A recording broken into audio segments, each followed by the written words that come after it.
Fans, please direct your attention to the field as we begin today's Senior Day ceremonies. We begin by honoring our lone senior cheerleader, Erica Skittle. Erica is a 4-year member of the Cougars cheer team. The Spartanburg, South Carolina native is majoring in elementary education. Today she is escorted by her parents, Tara and Brandon Maccabee, along with her sister Peyton. Let's give it up for Erica Skittle. And now it's time to honor our football senior class. Our first senior is number 1, Kevin Norcott. A safety from Dumfries, Virginia, Kevin has played 3 seasons for the Cougars.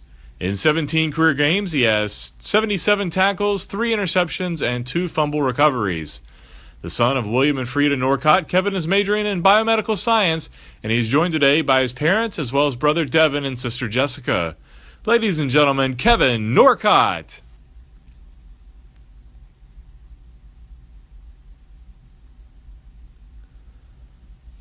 Our next senior is number 7, Octavius Ross. A safety from Martinsville, Virginia, Ross has been with the program for 4 years. Although injuries cost him his freshman and senior seasons, Tay has appeared in 14 games. He's made 45 tackles with 1 interception and 1 tackle for loss. Last season, he was named to the USA South All-Sportsmanship Team and earned USA South Academic All-Conference honors. Majoring in personal training, Tay is the son of Johnny and Yolanda Martin, who join him today. Let's make some noise for Octavius Ross.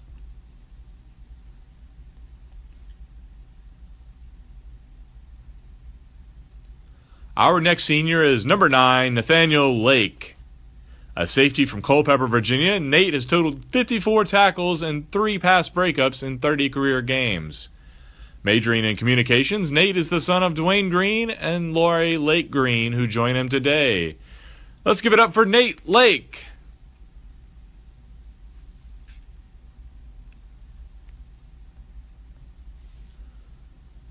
Next is number 11, Christian Miles. A quarterback from Burlington, North Carolina, Christian transferred to Averett for his senior season. This year, Christian has appeared in all 6 games, making 4 starts. He has completed 29 passes for 368 yards and 1 touchdown. He's also rushed for 85 yards and 1 score.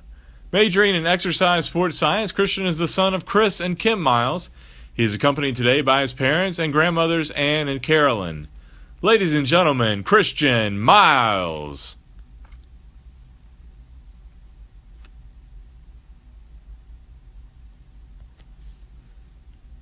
Our next senior is number 21, Tyreke Abel. A cornerback from Greensboro, North Carolina, Abel transferred to Averett for his final 2 seasons. In 16 career games, Tyreke has 56 tackles, 5 interceptions, including 2 for a touchdown, and 16 pass breakups. As a junior, he earned USA South All-Conference First Team honors and was named to the Roanoke Times All-State Second Team and the Virginia Sports Information Director's All-State Second Team. He's also served as a team captain this year. The son of Felicia Abel, Tyreke is majoring in physical education. He's escorted today by his mom, as well as fiancée Miley Williamson and grandparents Ezell and Thomasine Abel. Let's make some noise for Tyreke Abel.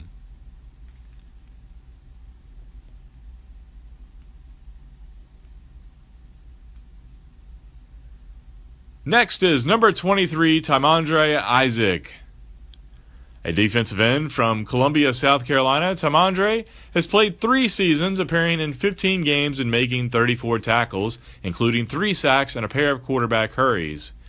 Majoring in sociology, Tymondre is the son of Antoine and Tawanda Robinson. He's joined today by his mom. Let's give it up for Tymondre Isaac.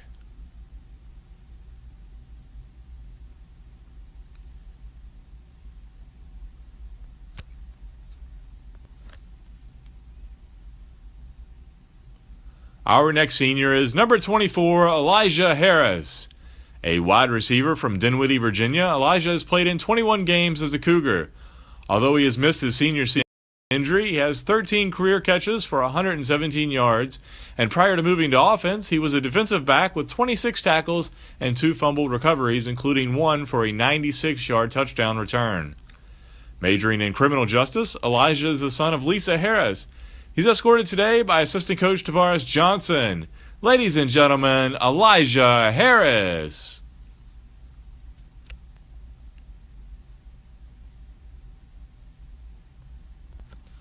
Up next is number 26, Caleb Williams.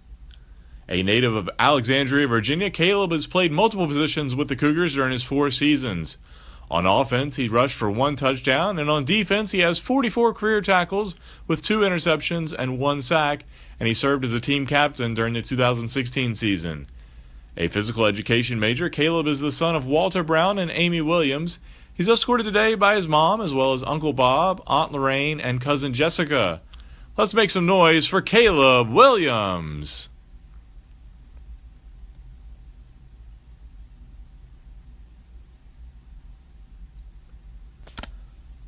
Our next senior is number 28, B.J. Robbins. A 4-year member of the Averett football team, B.J. has played running back and wide receiver for the Cougars. This season, he has 7 catches for 58 yards. He also returned a block punt 57 yards for a touchdown earlier this year against Ferrum. The son of Brian and Marcella Robbins, B.J. is majoring in physical education. He's accompanied today by his parents as well as sister Brianne. Ladies and gentlemen, B.J. Robbins.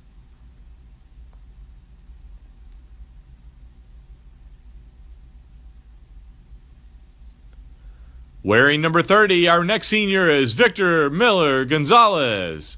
A defensive end from Virginia Beach, Victor has played in 31 games over his 4 seasons at Averett. He has 88 total tackles with 9.5 sacks, 1 interception, and 1 fumble recovery. Majoring in computer information systems, Victor is the son of Clarence Miller and Patricia Miller Gonzales, who escorted him today. Let's make some noise for Victor Miller.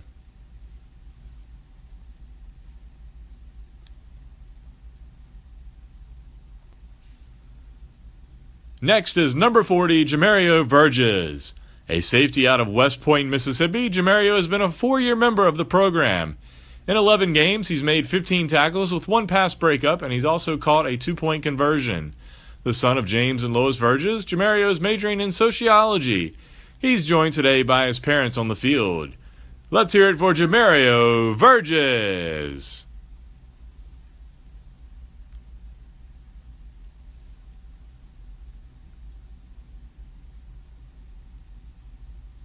Our next senior is number 48, Sharif Bodie. A defensive tackle from Moncks Corner, South Carolina, Sharif has played the last 3 seasons at Averett after transferring to the university. In 21 games, he has made 40 tackles with 4 sacks. Majoring in computer science, Sharif is the son of Louis and LaRonda Bodie, who join him today along with Robert Williams. Let's make some noise for Sharif Bodie.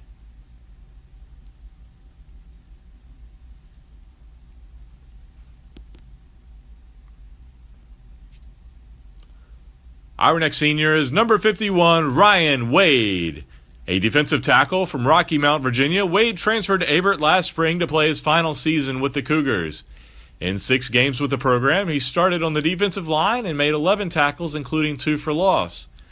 Majoring in sports medicine, Ryan is the son of Buford and Elizabeth Wade, who join him today.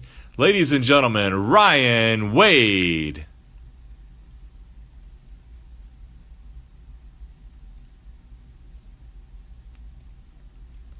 Next up is number 53, James Counts. A linebacker from Blackstone, Virginia, James appeared in 5 games for the Cougars as a freshman. He transferred back to Averett for this season, where he's played 4 games and made 8 tackles, including 2 for a loss and 1 sack. Majoring in criminal justice, James is the son of Kevin Counts and Susan Noggle. He's escorted today by Averett head coach Cleve Adams and his wife Jill Adams. Let's hear it for James Counts.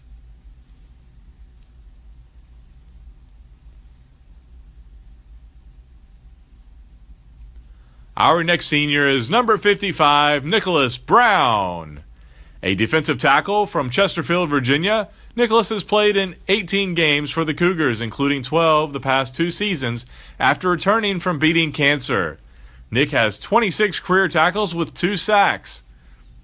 Majoring in criminal justice, Nick is the son of Markel Brown. He's joined by his mom, his sister Nadia, stepdad Javon, and grandfather William. Let's hear it for Nick Brown.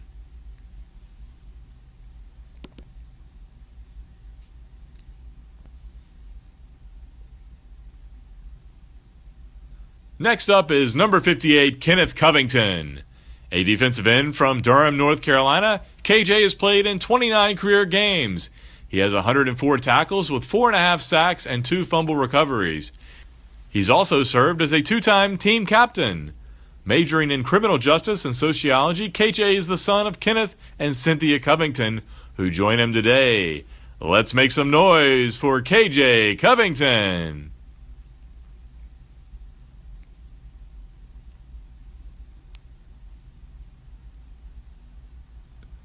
Our next senior is number 59, Don Warren.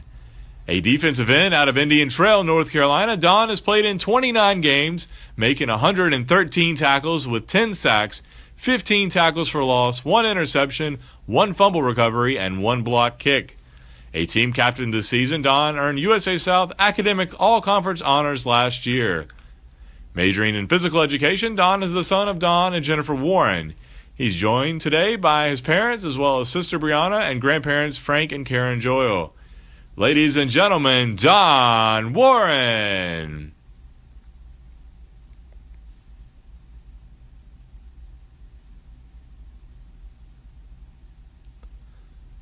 Next up is number 60, Tyler Gray. An offensive lineman from Chesapeake, Virginia, Tyler has appeared in 25 games as a Cougar and been an important piece on the O-line during his tenure. Majoring in marketing, Tyler is the son of Thomas Gray and Barbara Johnson Gray. They join him today along with his sister Taylor.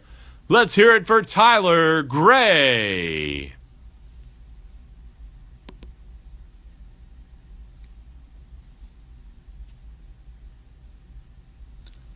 Our next senior is number 72, Wilson Gregory. An offensive lineman from Quinton, Virginia, Wilson has played in all 35 career games during his 4 seasons. A team captain and multiple USA South Academic All-Conference honoree, Wilson earned USA South All-Conference second-team honors last season as a junior. Majoring in physical education, Wilson is the son of George Gregory and Jane Moss, who join him today, along with his stepdad Richard Moss, grandmother Barbara Gregory, and girlfriend Emma Labar. Let's make some noise for Wilson Gregory.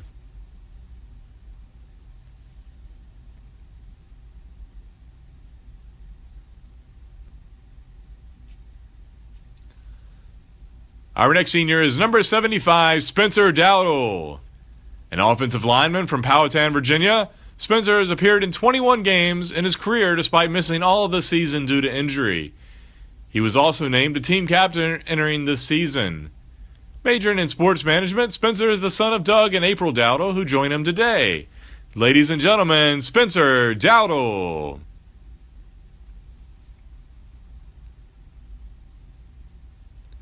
Our final senior is number 89, Miles Bennett. A wide receiver from right here in Danville, Miles has played in 32 career games for the Cougars. He has 103 career receptions for 1,143 yards and 7 touchdowns. Majoring in accounting, Miles is the son of Scott and Charlena Bennett, who join him today along with Darren and Yolanda Bennett and Devin Bennett. Let's make some noise for Miles Bennett.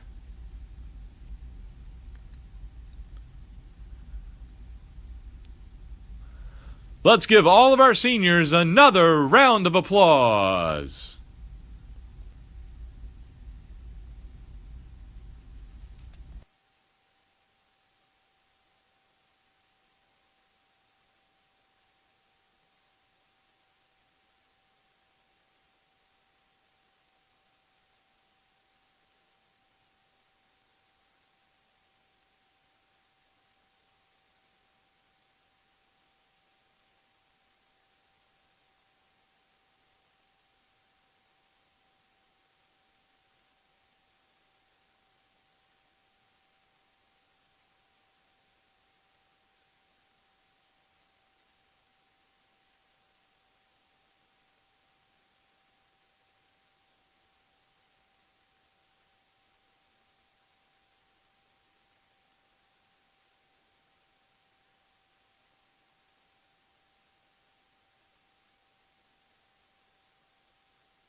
And ladies and gentlemen, welcome here to the Averett Sports Network as we are 15 and a half minutes away from the start of tonight's game between the Battling Bishops of N.C. Wesleyan College and your Averett University Cougars.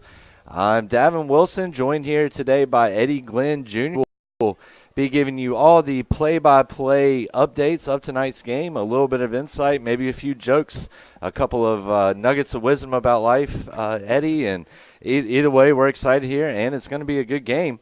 Averett coming in to this contest with an overall record of 3-3 here, midway through the season.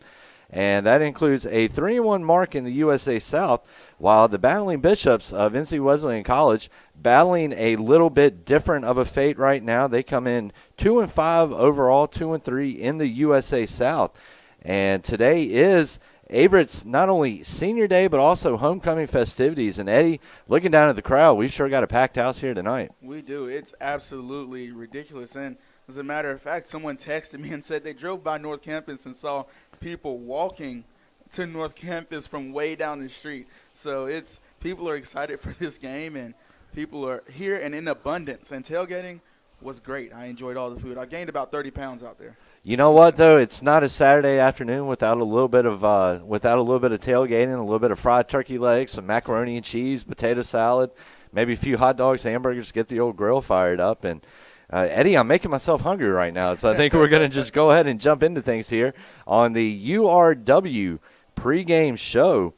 The Cougars, Eddie, as you know, are coming off a bye week after being handed their first USA South Conference loss 2 weeks ago against Huntington College by a score of 27-7. Meanwhile, NC Wesleyan coming in, riding a bit of confidence as it was able to pick up its second USA South Conference victory of the season as they breezed past Greensboro College, thumping the Pride 45-0.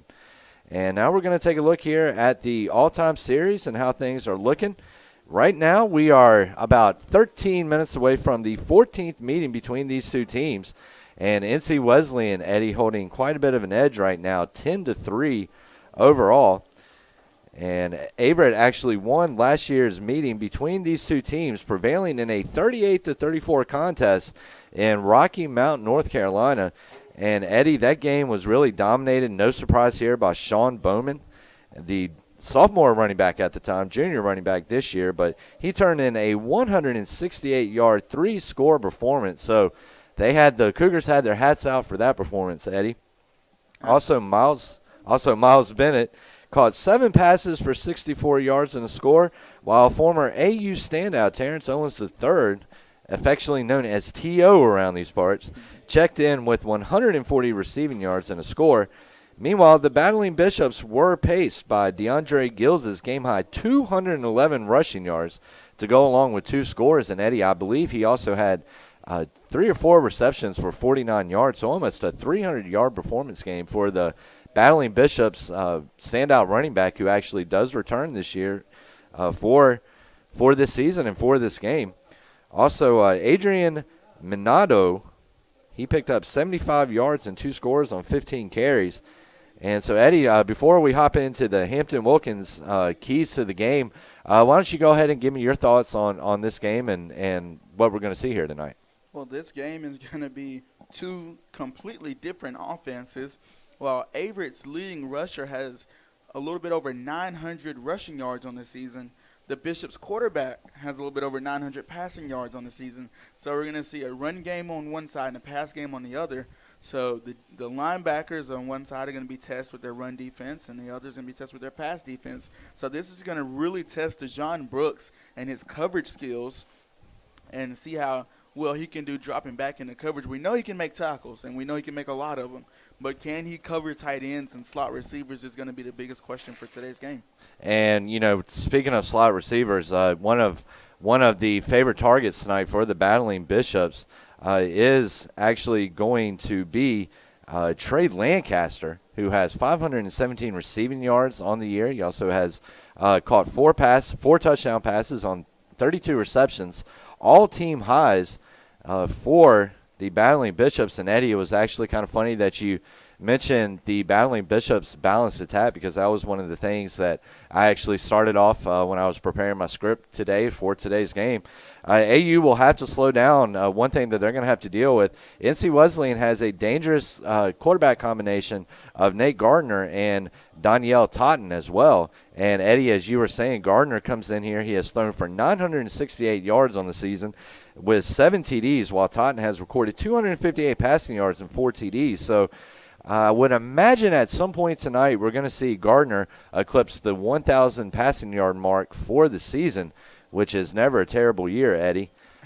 And absolutely not. And like you said, they have a two-man punch-in at quarterback. Their backup quarterback has around 300 passing yards himself. And, you stop one has a bad game, the other one comes in and he goes off. So you have to be able to stop both of them, or else you're going to be in for a real headache. To me, on defense, I'm going to look forward to a nickel look from Averett, get an extra DB on the field, because you don't want Deshaun Brooks covering a slot receiver with 500 receiving yards on the year, because that's going to spell trouble. You look to get maybe a nickel safety or a nickel corner on the field, someone else a little bit more athletic, not taking anything away from Deshaun Brooks, but a little bit more athletic to cover that slot receiver. And let's talk about Averett's offense. We've gotten caught up talking about NC Wesleyan's offense.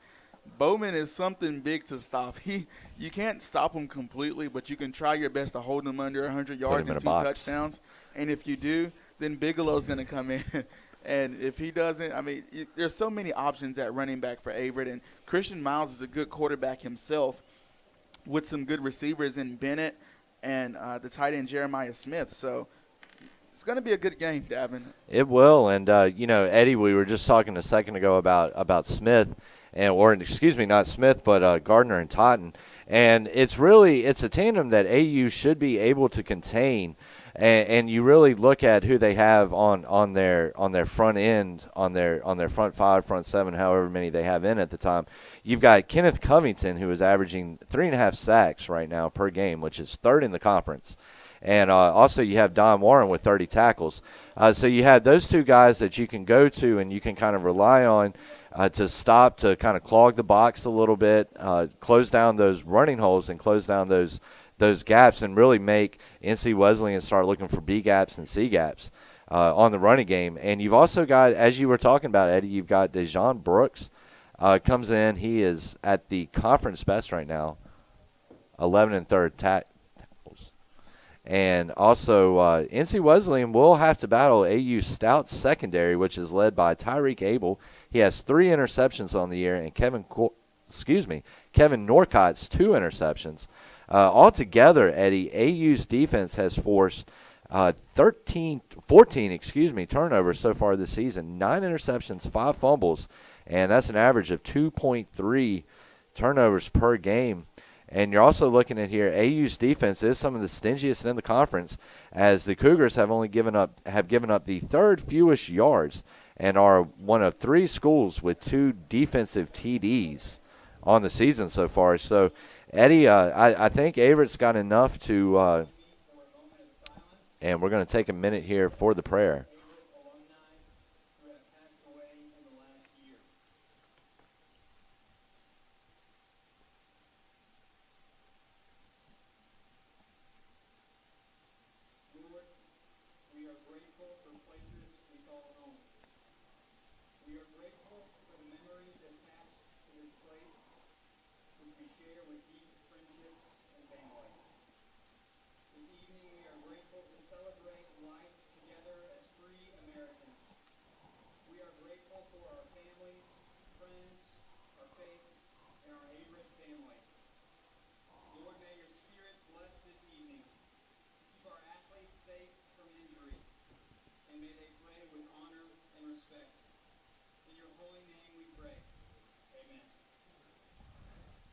And, Eddie, we're back here just for a quick moment before we go to the national anthem.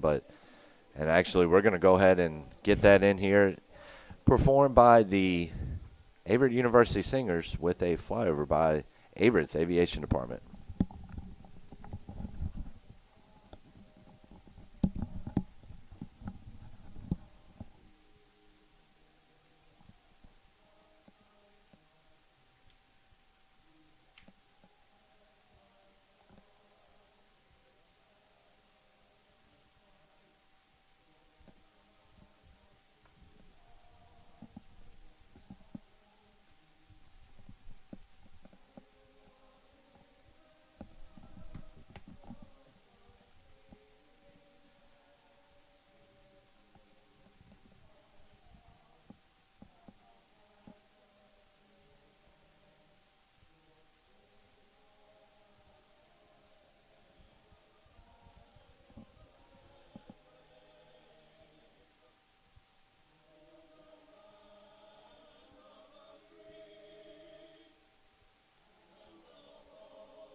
And, Eddie, we are through the national anthem here, and that can only mean one thing. We are just about set to play ball, but while we're waiting for the final 4.5 minutes to tick down off the clock before the start of this game, we're also going to look at some of Averett's key weapons and some of their effects, or some of what they are going to be looking forward to do, and more specifically what NC Wesleyan is going to have to do if they want to have a chance to win this game. The Battling Bishops, obviously, Eddie, you spoke about him just a second ago.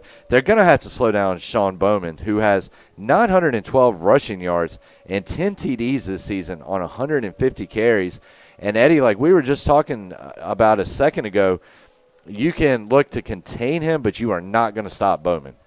And you're not, and if you contain him, as we mentioned earlier, if you just so happen to contain Sean Bowman, there's a slew of other running backs that Coach Cleve Adams has in his pocket that he could use.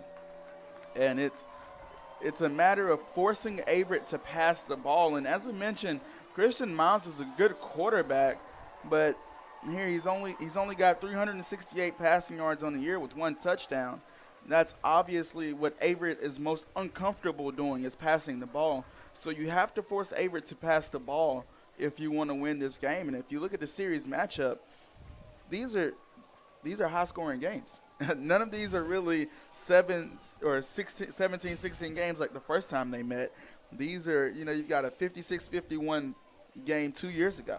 So these are really high-scoring games, and I fully expect the key players of both teams to have really big nights tonight. I really do, and it's just going to come out to who's going to make the least amount of mistakes. And, Eddie, that's right, and you were talking about the fact of the offensive shootout a couple of years ago up here, actually at Frank R. Campbell Stadium, the last time NC Wesleyan came up here. And I remember I was working as one of 2 assistant sports information directors at the time, and I had to go down that weekend to stat a men's soccer game, men's USA South tournament game, because they were having a busy weekend down at NC Wesleyan.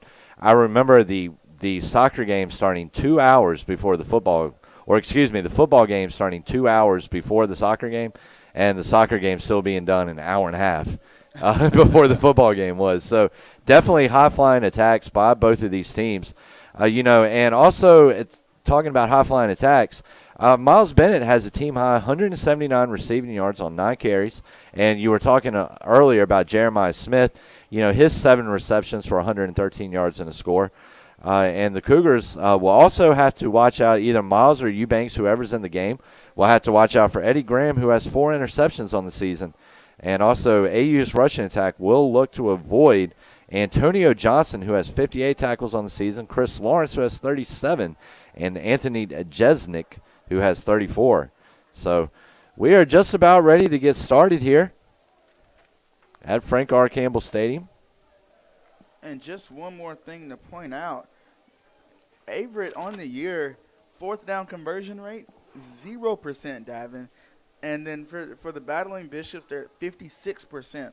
So if they come out in a field goal formation or a punt formation, you still have to be on your toes, because that tells me that they're gonna go for it, and they don't mind doing it because they are successful in it, as they've got over half of their attempts to go.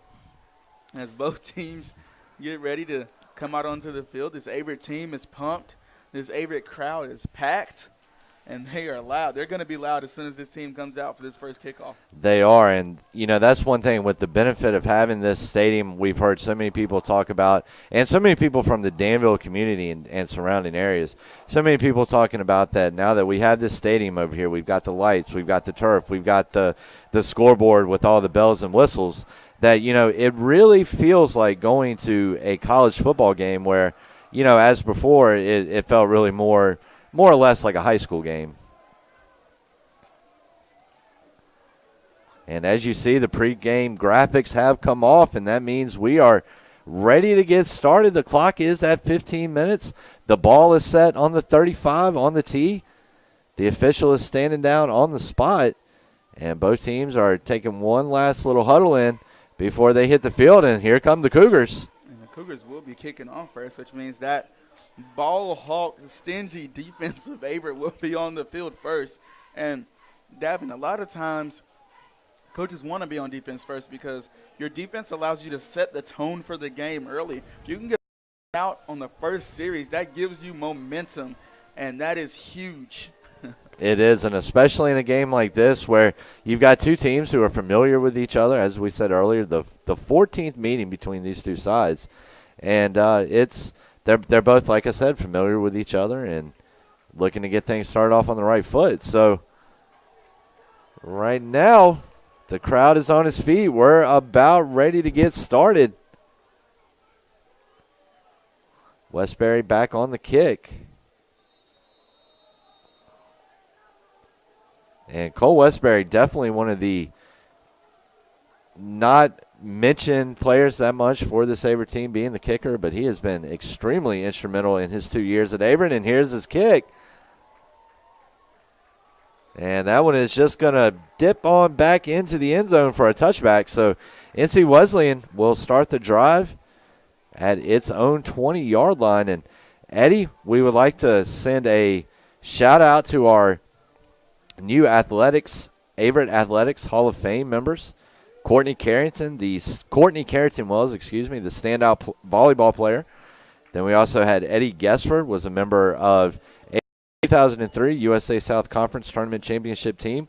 Beth Sheldorn Hicks, the cross-country star, and Michelle Warner, women's basketball standout. So big shout-out to those guys and gals. And bad snap. Garner with the pass. It's going to be just about completed. But it's going to be number 21, number 21, Tyreke Abel getting in there and breaking it up for the Cougars. Pass was intended for Ty Trayvon Roberts. And Gavin, we mentioned in the pregame that the formation Averett's defense is going to come out in is the nickel. And guess what? First play, they're in the nickel. They are, and it just about paid off for them. And it's actually Totten under center for the Battling Bishops. There's a snap. It's going to be a run by Gills. And maybe about a yard. Not much real estate there. And, Davin, that run might be rather insignificant with the 1 yard carry, but looking in the backfield action, that's actually a read option play, showing that they're not afraid to give their quarterback the opportunity to get loose and get on the sideline. And that was actually Adrian Minotto on the carry for the Battling Bishops.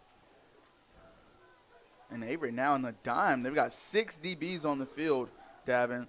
Dejon Brooks is the lone linebacker. They are expecting pass all the way in this 3rd and 7, 3rd and 8 situation. And with the one-man backfield, why not? Minotto and another bad snap. And Totten is going to slip and fall at about the 12-yard line. So that's going to result in a loss of about 15. So 2 out of the 3 snaps, first snaps by the Battling Bishops, have been errant. And that's going to cost Wesleyan big, as they will now have to punt deep in their own territory. And they've got to punt to the dangerous return man, Kevin Norcott. And having 2 bad snaps on the first drive, I can only imagine that the center's going to go off to the sideline and have a nice little conversation with the head coach. I think so. I think that is in his future. And there's the punt. Averett. A short punt. And Norcott being brave down there, he will not call a fair catch despite facing 2 charging Battling Bishops. Not afraid of the contact. So they will start the drive on the 49 and 50-yard line. About 49 and 2/3, Eddie, but who's counting, right? So Christian Miles will get the start at quarterback today. Bowman, as usual, the familiar face at running back.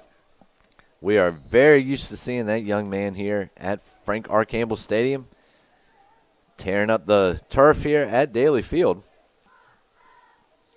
And that's going to be a penalty on the play. And we're going to have a false start on the Cougars. So not the best start in the world for Averett. It's going to move the Cougars back 5 yards. It will put them on their own 45-yard line. Still rather short field to work with here for Averett. Nothing unmanageable. And Wesleyan will come out on defense in a 4-3 look. But they will have their other corner looking at run first. Jeremiah Smith motions around. Bad snap. And he's going to be level there. It looks like it's going to be a loss of about 3 on that. So, Eddie, I think a little bit of nerves right now maybe. Both teams maybe a little too charged up right now, and we've seen some middle mistakes here early on. Wesleyan, 2 bad snaps on its first drive, and then Averett, 1 bad snap in 2 plays. 2 running backs in the backfield from Miles. He will give it to Bowman. Bowman will find a crease, pound his way through, and he's going to pick up around 3 or 4. Looks like he's going to get out to about the 45 on that. So Eddie working a little distance back in there. You can't get it all back at once all the time. Sometimes you just have to run a little nickel and dime and hope that you can get Bowman or Miles. No, and unless they're trying to warm Bowman up on this first drive, you can expect a pass on this 3rd and 14-ish situation here. And again, that's unless they just want to give Bowman another run and punt the ball if he doesn't get the first. Play action. Post to Kevin Norcott, and he doesn't catch the ball. And that was Miles put it on him. He put it on that number 1 in the middle of his chest. Norcott has to catch that ball. I know he plays safety, but you've got to come down with those. Those are critical catches. Play action post. You don't throw the ball often in this Averett offense, but when you do and he puts it on, you've got to catch it. You do. You've got to just look it in, bring it in, and think about getting upfield after it happens. And like you said, Norcott is a safety, but still, same rule applies to catching the ball on defense as it does on offense. And there's a snap. Wesleyan trying to come after it. Decent punt by Westbury. It's going to be fielded at about the 21-yard line. Fair catch called by NC Wesleyan. Great punt by Mr. Westbury. And Westbury is really going to be missed in 2 seasons when he's finished up here. He is just a record-breaking quarterback. He really is. Or, excuse me, record-breaking kicker. Got a little too far ahead of myself there. He comes in here. He had a program record 51-yard field goal in the season opener at Hampden-Sydney College. That field goal also tied the USA South Conference record set by Methodist Brandon Torres in 2015. So here's the first play from scrimmage by the Bishops. And there's a pass. And, Davin, they try to play-action post, the same play-action post that Kevin Norcott just dropped. They tried the same exact play, and, again, their receiver dropped it as well. Great defense over there. And that was number 20, Justin Culp, getting in. Pass intended for Trayvon Roberts for the Battling Bishops. Actually talking to Justin Culp through the week, and he's really expecting a big game. He's a sophomore like myself, and he really wants to set himself up for a beautiful next 2 years. And we wish him luck with that tonight. Definitely getting in on the action here early. There's another pass. This time it is going to be complete to number 6, Trey Lancaster. Looks like he is going to be brought down by number 30, Victor Miller. Excuse me, it was actually Dejon Brooks and Tyreke Abel in on the tackle. Dejon Brooks, anytime you see someone getting tackled, that's a familiar name to hear. And that's going to be about an 11-yard completion there for the Battling Bishops. And we'll move it up to their own 32-yard line. 1st and 10. One-man backfield for NC Wesleyan. There's the handoff. It's got some room up the middle. He's going to get about 8 yards on that carry. And that is Manando. Davin, he stands 5'9", 245. That is an absolute monster of a man. It is, and Eddie, you really don't see a whole lot of guys like that back at running back anymore. He's almost a fullback, or maybe even a tight end. I don't know. He's a little bit stout, I think, to be a tight end, but at least be a receiving tight end. But so Manando back in the backfield again. He will once again take the handoff, and once again he'll get a decent gainage out for about 4 yards.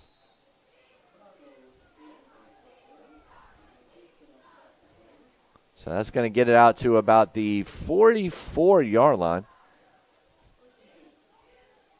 And that'll make it a 1st and 10 situation for the Battling Bishops.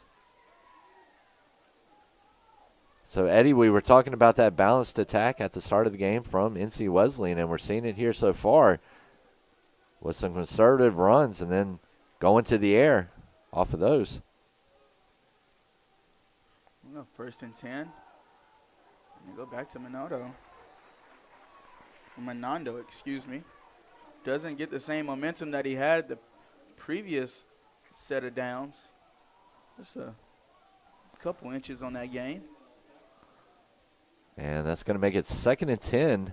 Ball at the NC Wesleyan 44-yard line. 9:18 remaining in this first quarter. No score. Both teams have NC Wesleyan, working on its second possession of the game.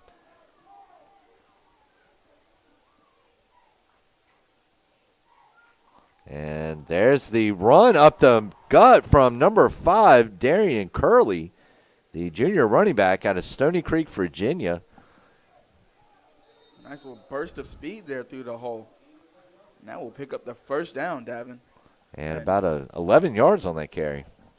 The Averett defense is going to have to start picking it up on the run game because this isn't even NC Wesleyan's number 1 attack. And Averett's having trouble stopping it, so they're going to have to stop this run game.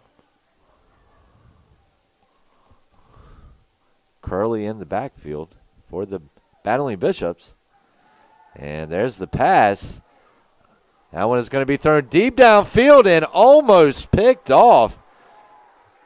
Pass was intended for number 17, Brandon Leake, broken up by number 20, Colt.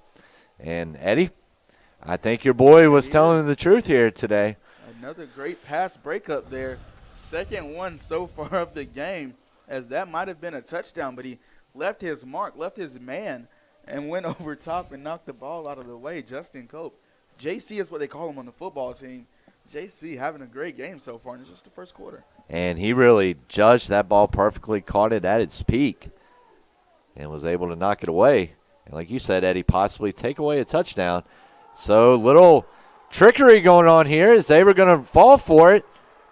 And there's a big gain right there down the middle. Ball is out at the 24, about a 22-yard run from Trey Lancaster.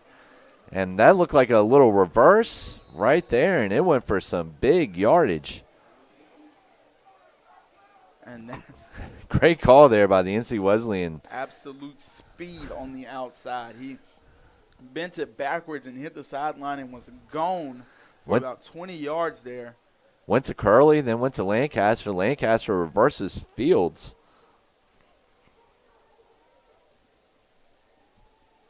Curley once again in the backfield. Lancaster in motion. Burley on the handoff. He's going to meet about 3 Averett defenders. Maybe a gain of 3.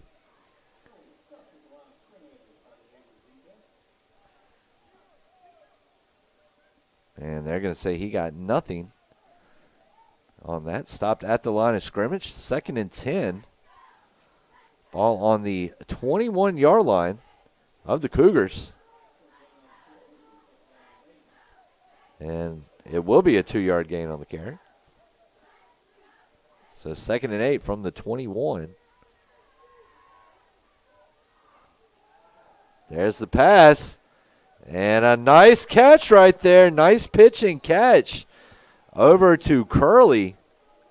Little halfback wheel action there. They sent the wide out on a fly route to the corner of the end zone, moving that corner out of the way and hitting the running back on the halfback wheel. And that looks like it's going to go for about a gain of 15. Enough for a 1st and goal situation. So Totten coming through with a big play there. Curley really was not facing the ball when it was first thrown, and there's a run up the middle by Manondo. And we're going to see what the signal is. And Menando getting into the end zone from about a yard out, and the Battling Bishops are on front, or are on top to start off here. And I was going to mention that Menando matches up well. Averett has a running back in Denarius Hilton, a freshman running back, as the kicker. Number 16, Coden Breckenridge. But he knocks that field goal through to make it 7-0. But Menando matches up well with Denarius Hilton, the freshman running back who stands 6 foot 254. And we've seen Hilton get in and get valuable play time and valuable yards even. And he's nifty-footed, not just a big guy. He can put some moves on you as well. So Averett really now going to come back on offense and try and match that. Well, Averett is very much a second-half team. They have been outscored thus far in the first half by their opposition, but we've seen them come back and stage some big second-half rallies against some good teams. So Averett, as I mentioned earlier, much more of a second-half team. And with a young offense like it has, it's understandable. Sometimes it just takes a while to get things clicking and get things rolling. And that's what Averett will hope to do on this drive, now trailing 7-0 after the Menando touchdown.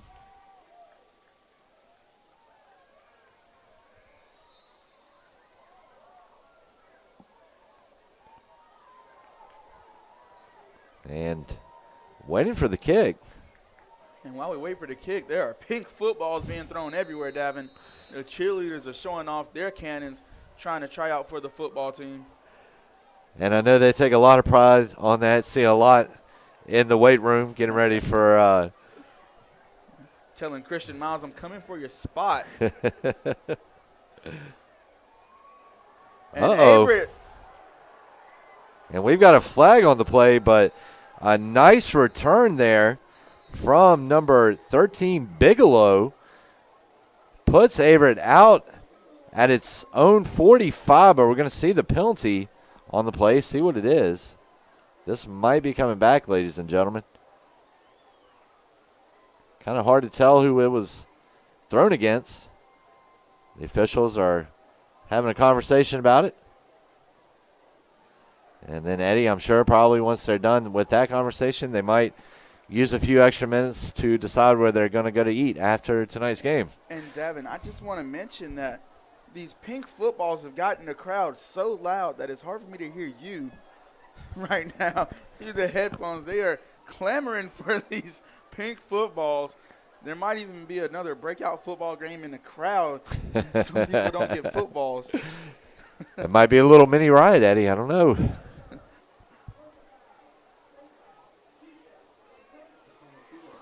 And that is going to be a face mask penalty going against the Cougars. It's kind of awkward wording there. He said face mask against the defense of the return team. Really awkward wording, and that's what Coach Cleve Adams is trying to get cleared up, because those two things don't work together. They don't, and I don't know, maybe we need to get the Rosetta Stone for officiating language. There it is. The penalty was on the kicking team, so the penalty will be assessed at the end of wherever Mr. Bigelow decided to stop running. And he was actually down at the 45, I believe it was, so that's going to put the Cougars in some pretty decent field position to start things off. And the referee still turned the wrong way. I think they're trying to count off the yardage right now to assess the penalty. Personal foul, it is 15 yards. And now they're going to mark it off, and that is going to put Averett in pretty darn good field position to start its second offensive campaign of the night. So we're going to have a 1st and 10, the ball on the NC Wesleyan 39-yard line, with the Battling Bishops holding on to a 7-0 lead, 6:19 left in the first quarter. Miles under center, 2 receivers to the right, Jeremiah Smith to the right, Bowman in the backfield. They go to Bowman. Bowman skirts forward for about 2 or 3 yards. About 3 yards on that.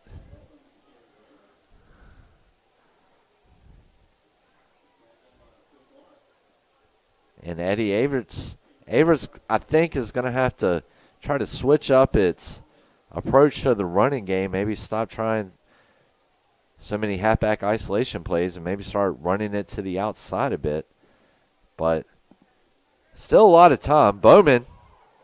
And actually Miles. That's how you do it. Get him sucked into Bowman and give him a quick little quarterback run, a cheeky little play there.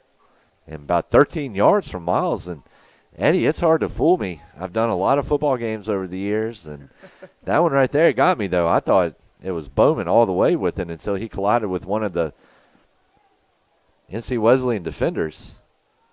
Then I saw Miles cutting out to his left. So Bowman once again in the backfield. Low snap, handoff to Bowman. And the ball pops loose. I believe NC Wesleyan jumps on it. We're going to see. I believe it was the Battling Bishops. At the end of the play as well.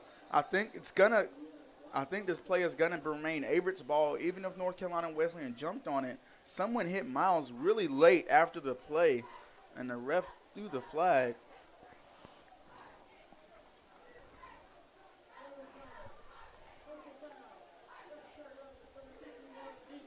So we're going to have a unnecessary roughness call against the Battling Bishops defense. And if that will be assessed after they get the ball, so that will push Wesleyan back a good bit, actually. And we're going to see where they're going to spot the ball.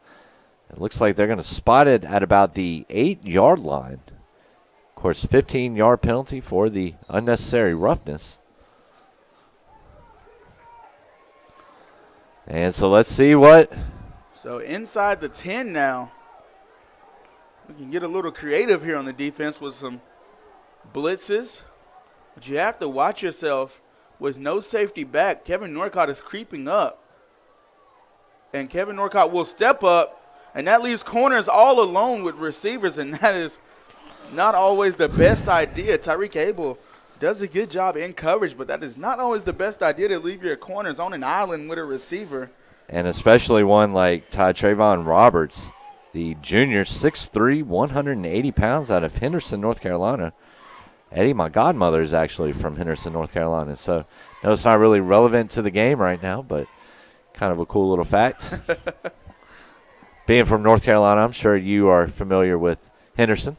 I am. I've heard about it a couple times. So here we go. Wesleyan starting on the 9, 2nd and 10. A little halfback screen action. And tackle made there by. It was Curley on the reception. I believe it was Culp, wasn't it, on the tackle? No gain. I think that was number 9, Nathanael Lake. It could have been Culp, actually. I think it was. Well, that's going to bring up 3rd and Monday from NC Wesleyan's 11.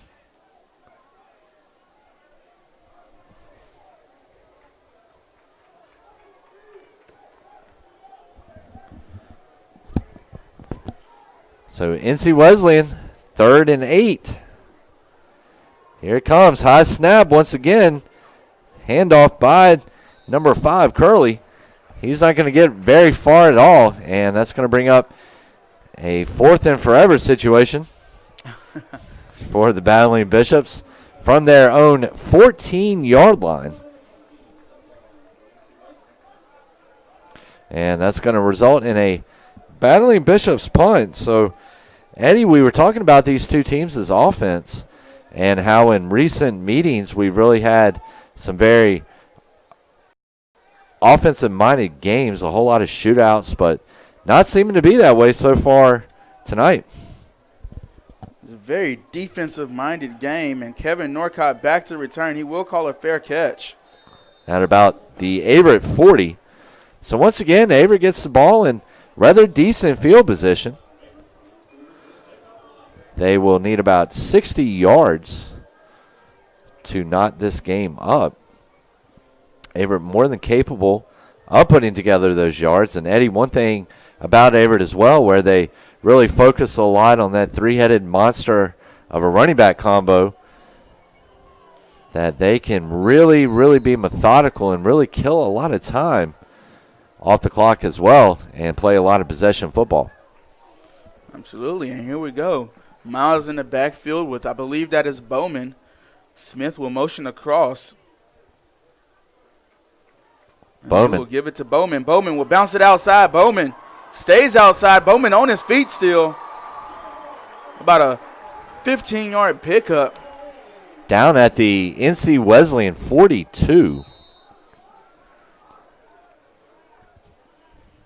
So, Eddie, I don't know if you know this about Danville history, but we have a very famous train wreck we are known for, the Old 97. And I think we can go ahead and start calling Sean Bowman Old 97 because he's a locomotive, that kid. You're going to actually have to tackle him. Arm tackles do not work.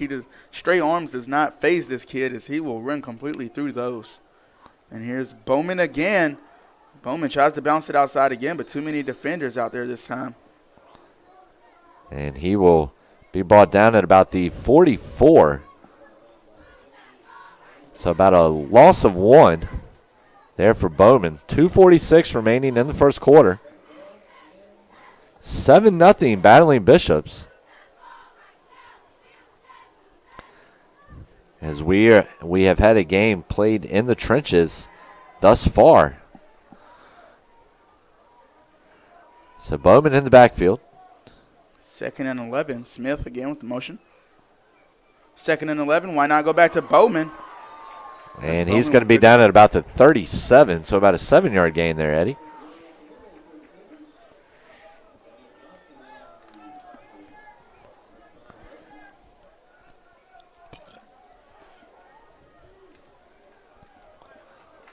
Sun's starting to go down here at Daly Field. Starting to feel a little breeze blowing through the window. So 3rd and 5 here. Do you pass it or do you give it to Bowman? Smith rush or motions over again, and they will give it to Bowman, and he will hit the deck, barely getting back to the line of scrimmage. Now we'll bring up 4th down in the punt team. That is, unless they want to try Westbury's range here. And he's more than capable of the kick. At this point, you're looking at about a 48-yarder by Westbury. But I think they're going to go ahead and just get this ball off and pin the Battling Bishops deep in their own territory. Westbury very good at deadening and directing his punts. And he will deaden right it. Here. Now we'll actually go out. About the 18, it looked like, Eddie. That ball had a little bit of English on it as it came down. And they will say that ball went out at the 30, Davin. Wow. We were a little off right there, Eddie. So not the usual effort we're used to seeing from Westbury, but when you're trying to deaden that kick, Eddie, I'm sure it can be a very difficult thing to do. You're not only trying to deaden the kick, but you're also trying to direct it out of bounds and not let it take a bounce into the end zone and give the offense 20 free yards, 20 free yards starting off.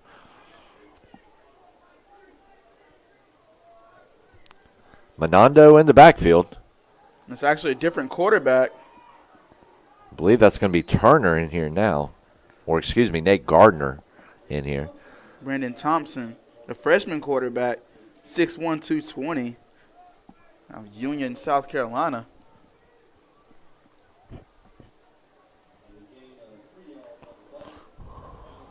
Trying to catch that Averett defense off guard with a different look at quarterback there. So 2nd and 7. And he will stay into the game, actually. I wonder if there's something they see that they're trying to expose from Averett. It's Thompson's 2nd appearance this season. Menando, and he's going to get out to about the 34, so about a 1-yard gain. So the Cougars will end the first quarter on a strong defensive note. And we're going to take a quick break here on the Averett Sports Network, but when we come back, we will have the rest of the action from the first half. Keep it locked right here.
And ladies and gentlemen, welcome back as we have just gotten through the first 15 minutes here at Frank R. Campbell Stadium, Daly Field. NC Wesleyan holding on to a 7-0 advantage right now. Looking to extend that. Trips right. They motion over to a bunch formation. Thompson will throw the ball, evades a sack, and he actually gets the ball into the hands. Oh, my goodness, and a tattooing hit by both players. Gets the ball into the hands of Darian Curley. And an absolute monstrous hit by both players. That was JC Justin Cope on the tackle, delivering a blow. And if it wasn't for that tackle right there, Curley had some space down the flank, and he could have done some damage. It's an absolutely great open field tackle to save a very big run. And how about good decision-making and way to stay composed there by Brandon Thompson in the pocket. Got hit by one player, evaded. Then as he was getting sacked by another, got the ball into the hands of his playmaker. That's good decision-making right there. So nevertheless, that brings on the punt team on 4th and 1. No need to risk anything. You're playing with the lead. Fair catch called for. And it's going to be blown dead at the Averett 31-yard line. So Averett needing 69 yards to tie things up here. I think Averett would definitely, no doubt, like to get that score in before the end of the first half here. Even if you could get just 3, it's something on the scoreboard that gives you something to play for, something to motivate and build upon before halftime. So one-man backfield for Averett. I actually believe that might be Hilton in the game, and it is Hilton in the game as he finds some room in the hole. He's a big fella, but he finds the smallest creases, and he gets himself in there as he picks up about 6 or 7 on that play. And Denarius Hilton, another one of those guys who is just he's a refrigerator. He's almost better suited off at fullback, but you don't really see the fullback position utilized that much anymore. And Averett has got an absolute monster in the young man named Hilton. 2nd and 4 from the 37. Hilton again. And he's going to get about 4 yards out of this, looks like. He's going to be just an eyelash short of the first down. And they're actually going to rule it a first down. Chains are moving.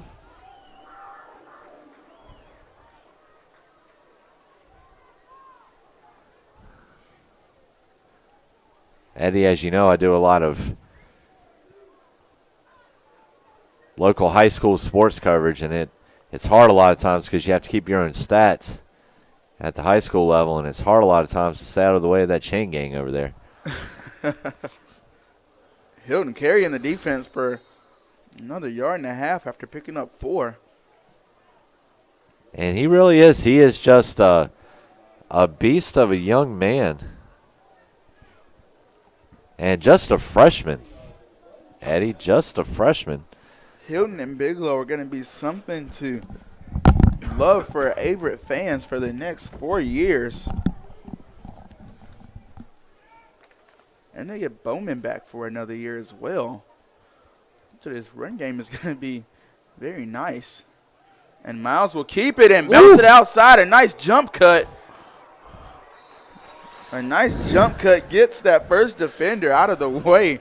And he almost evades the second one. And Miles just pressed ABA on that one right there and cut it outside.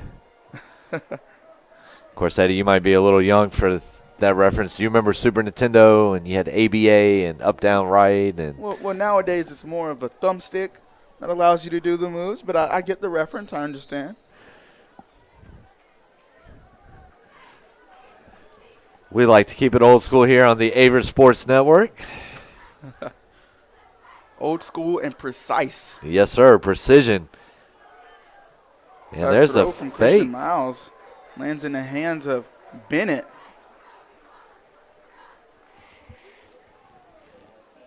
And more footballs into the crowd.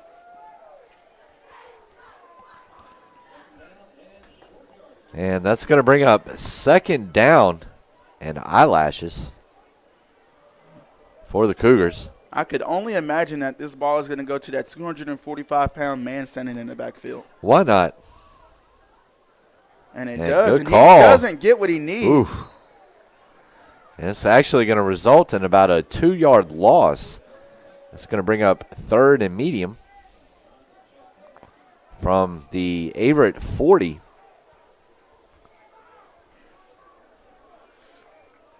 And now Averett again tasked with the decision of do you run it with Bowman or do you pass it with Miles? They've got Bowman in the backfield. Bennett in motion. 2 wide receivers to the right. Play They're action. throwing. Trying to find Bennett. Just too much on the pass. And Bennett was there and was ready for the catch and just a little bit too much zip on it. But you can expect that out of a younger or a quarterback coming in still trying to get adjusted to the system. Not a younger quarterback because he's actually a senior. And it looked as if the offense was going to stay on the field, but they come off now. Going to try and pin them deep again, pin North Carolina Wesleyan deep again with Westbury. Field position so many times the difference maker in tight games like this. And Averett was coming after that one.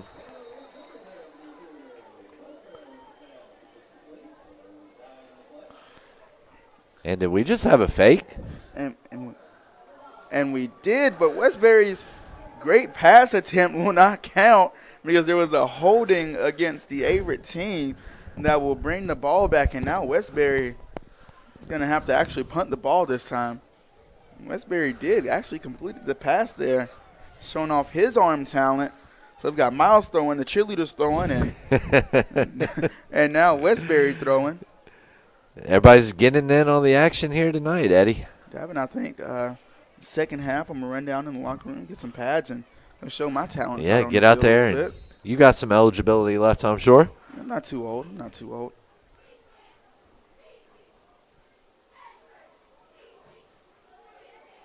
And that's actually a great punt that will roll into the end zone. Averett couldn't get any players.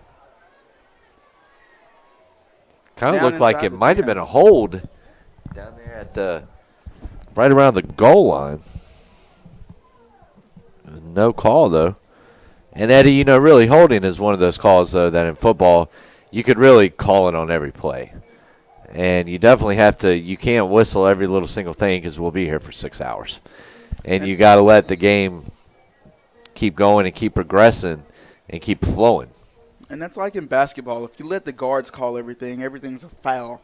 So you have to, take things into your own account, and did it affect the play or not? So Thompson back under center for the Battling Bishops. He will hand off to Curley, I believe. Ball is loose. Averett picks it up. It's number 8, A.J. Cheeks. And just like that, the life goes right back and there's actually into this Averett crowd. A Battling Bishop down on the turf. He's able to get up. And I think it was Curley. 5. It was Curley. As he took a shot on that play. Good concentration from A.J. Cheeks to look that one in. It did take an awkward bounce on Cheeks, but Cheeks keeping his eyes on the prize, and he jumps on the golden ticket, and Averett will take over on the NC Wesleyan 20-yard line. And so here's Averett in favorable field position. One-man backfield. Wesleyan showing cover 3. They're really daring Averett to throw the ball. Defending the run first all the way. I think we're going to have an offsides whistle on that one. And actually, false start. False start, and this is not what Averett wants to be doing right now. You cannot shoot yourself in the foot after the Battling Bishops have just given you a gift in the form of a turnover deep in their own territory. And, Eddie, we were talking about Coach Cleve Adams, and we were pondering whether he would have the plaid pants on a couple of weeks ago. And it appears he does have the plaid pants on tonight. So, shout out to him for wearing them. That's Miles on the pass. Batted away. And if Miles would have taken a look right, it looked like they were in a double post action, and he just threw it to the post that the safety actually carried to. If he would have taken an extra second and looked right, he would have been able to nail that second post and get them inside the 10.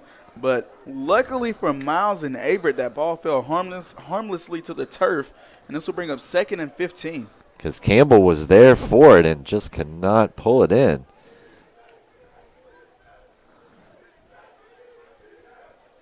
So here we go. 2nd and long. And speed option play there. And Miles is going to get down to about the 22.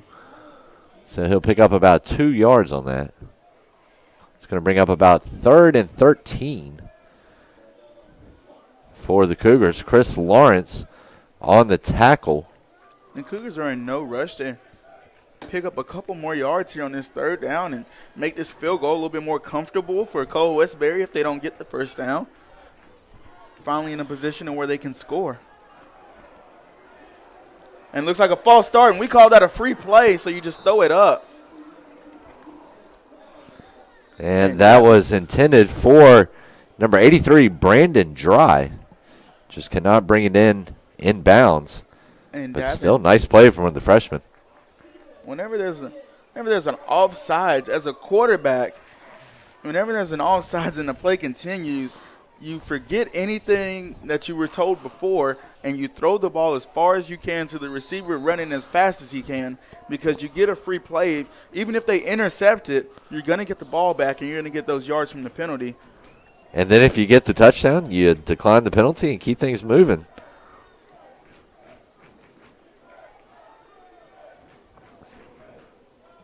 Two-man backfield for the Cougars. Bowman will get the snap, and it's actually a pass over the middle. And I think they're going to say it hit the ground. It's intended for Bennett. That's another pass on the numbers from Christian Miles. Just could not be hauled in.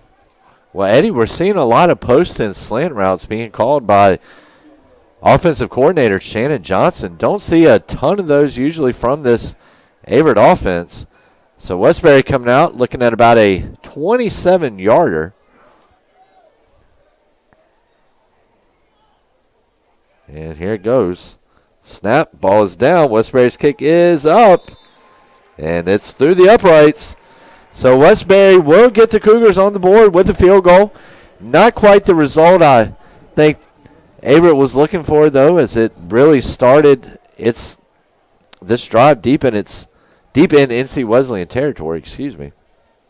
And it's not what they were looking for, but as an offensive coordinator, you tell your team, you tell your offense, as long as we end in a kick, we're fine, because that means you did not turn the ball over. So as long as you can end in a punt, field goal, or an extra point, then you're good on offense. So no points are invaluable, especially here early. You're only down 4 now, and a touchdown will give you the lead. It gives you some room to work with. You're not completely down. You're not down 7-0 anymore. And you've got that momentum that at least you know you can get your offense together enough to get at least 3 on the board and maybe take that confidence moving into the next drive and make something a little bigger happen.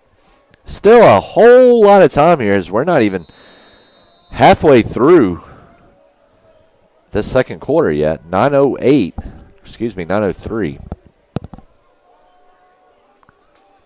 remaining in the first quarter or first half.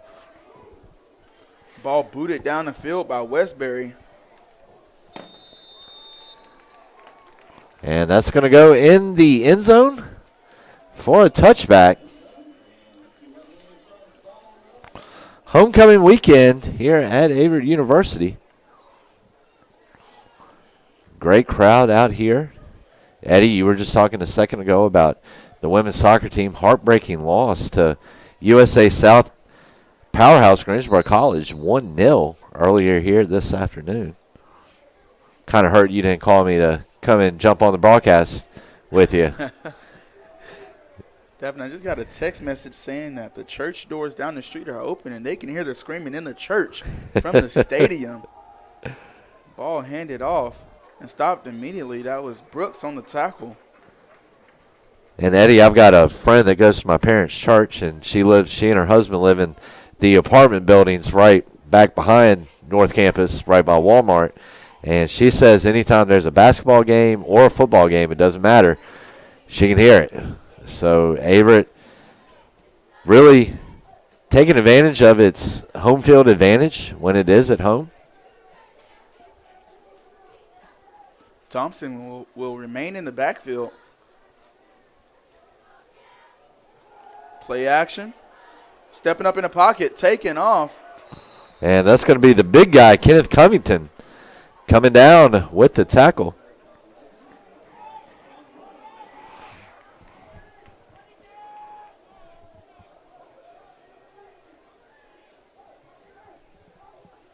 Don Warren also getting in on the action. So about third and midway here for the Battling Bishops. Ball is on their own 30-yard line.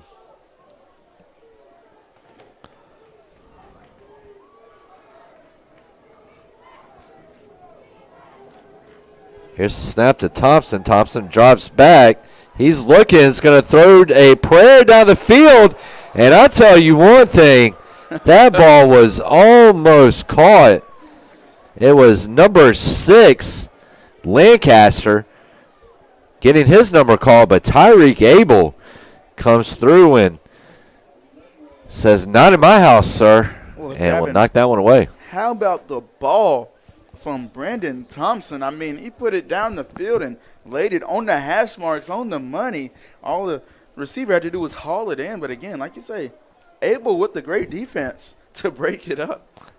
Right there with the coverage, and that's what we have come to expect watching Abel and this Averett defense this year. So Norcott is going to call a fair catch, and it's going to end up at the 38, 39-yard line, depending on where the officials spot it. So Averett now with a chance to pull ahead here near the end of the first half. They can get a touchdown here. They will take a 3-point lead and hope its defense can hold up again. As we mentioned earlier, Averett is one of 3 teams in the conference to have at least 2 defensive touchdowns. And they've also given up the 3rd fewest amount of yards in the USA South as well. So very stout Averett defense when it's on the field. Bowman. And Bowman's got a big one right there. He's going to break that one for about a 13-yarder. And that's going to get the ball into NC Wesleyan territory. Big run right there by Bowman, about 12 yards. They will Right go back to him. Bowman. Same exact play, actually, Davin. Nothing was actually even different about the play except the amount of yards gained. About a 1 yard gain on that, looked like, if anything.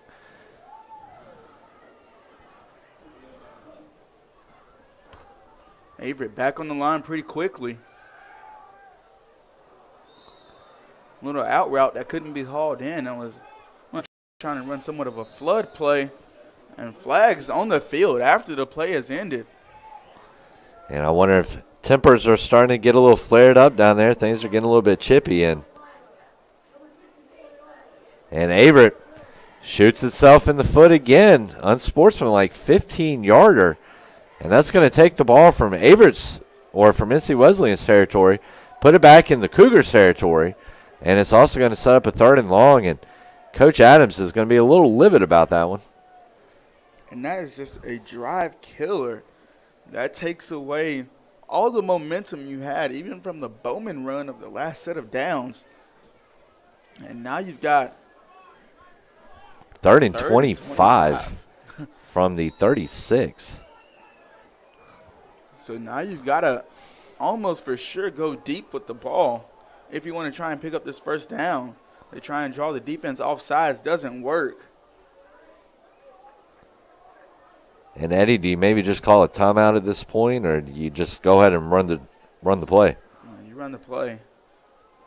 And Miles with the keeper. Miles out to about midfield. Davin, I don't know if that was a design quarterback keep or if Miles saw something from the snap that he liked.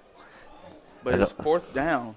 Don't think there was much designed on that play. It looks like Bowman's route might have just been cut off right there, and so Miles just decided to go with it himself. He picks up a decent amount of yards, but not enough for the first down, and Averett will be forced to punt. So Bowman looking to appear to have given the Cougars a little momentum with about a 13-yard scamper, but then an unsportsmanlike cost the Cougars 15 yards, and Westbury came close to getting whacked right there, and that is a heck of a punt. And that is going to pin Wesleyan deep in its own territory. Looks like it's going to be spotted at the 8-yard line, 7-yard line. So NC Wesleyan working with an extremely long field. And Eddie, when you start a drive that deep in your territory, I mean, what does that do for an offense?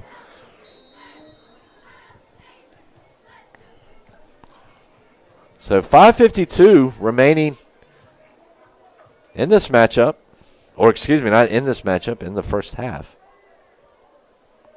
Thompson under center. Menundo in the background.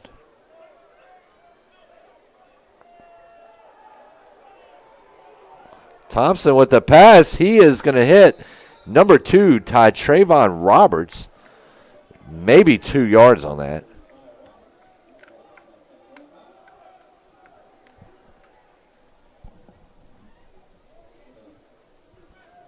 I want to apologize for those technical difficulties. The score is 7-3.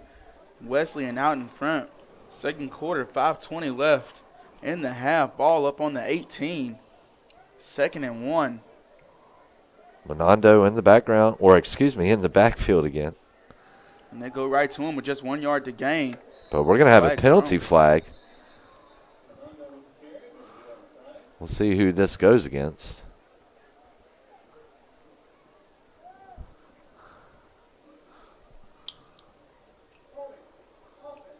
And that's going to be 10 yards taken back for the Battling Bishops on the holding penalty. Both teams, both coaches, I expect, are going to have quite a few words for their teams when they go into the locker room, as neither one has really been able to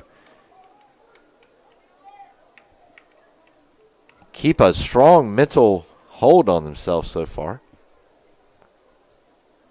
We've already had quite a few unsportsmanlike penalties.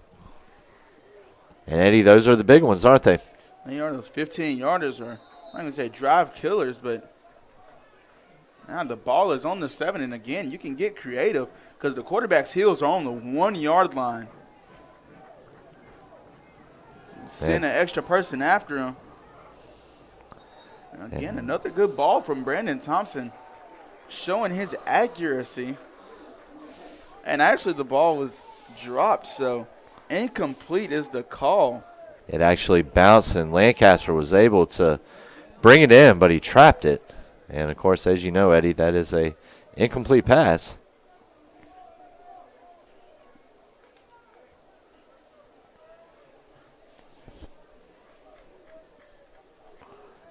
Season winding down. Fall season in general, and Eddie, I don't know about you, but this year really flew by for me. Absolutely. Seems like we just started. We're already, 4 months into the school year. And I think we're going to have a timeout on the field.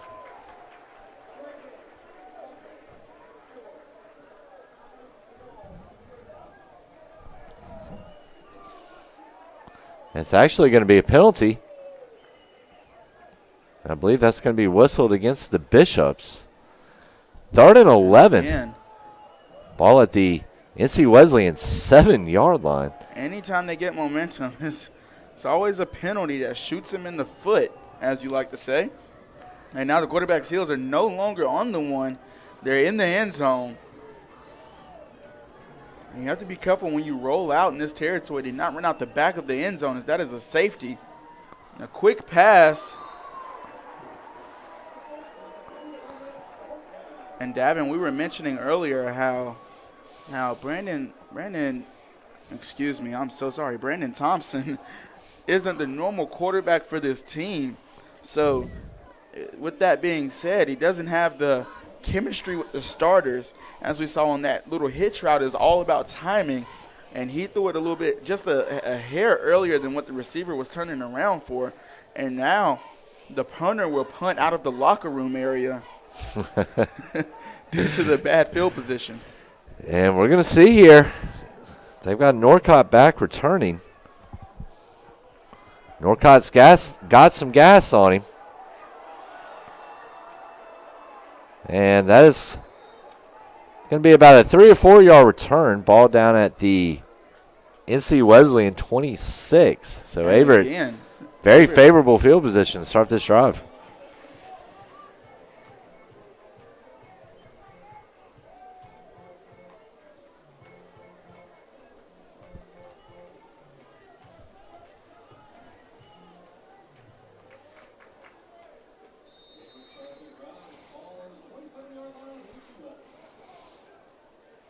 So here we go. Averett, best field position of the night. Looking to capitalize on it. Trying to take a lead going in to the half. Miles under center. Bowman in the backfield. Bowman's going to take it. He's going to plow forward for a bit. He gets out to about the 25, but flag thrown on the play. And we'll see what it's going to be. And another holding call against Averett.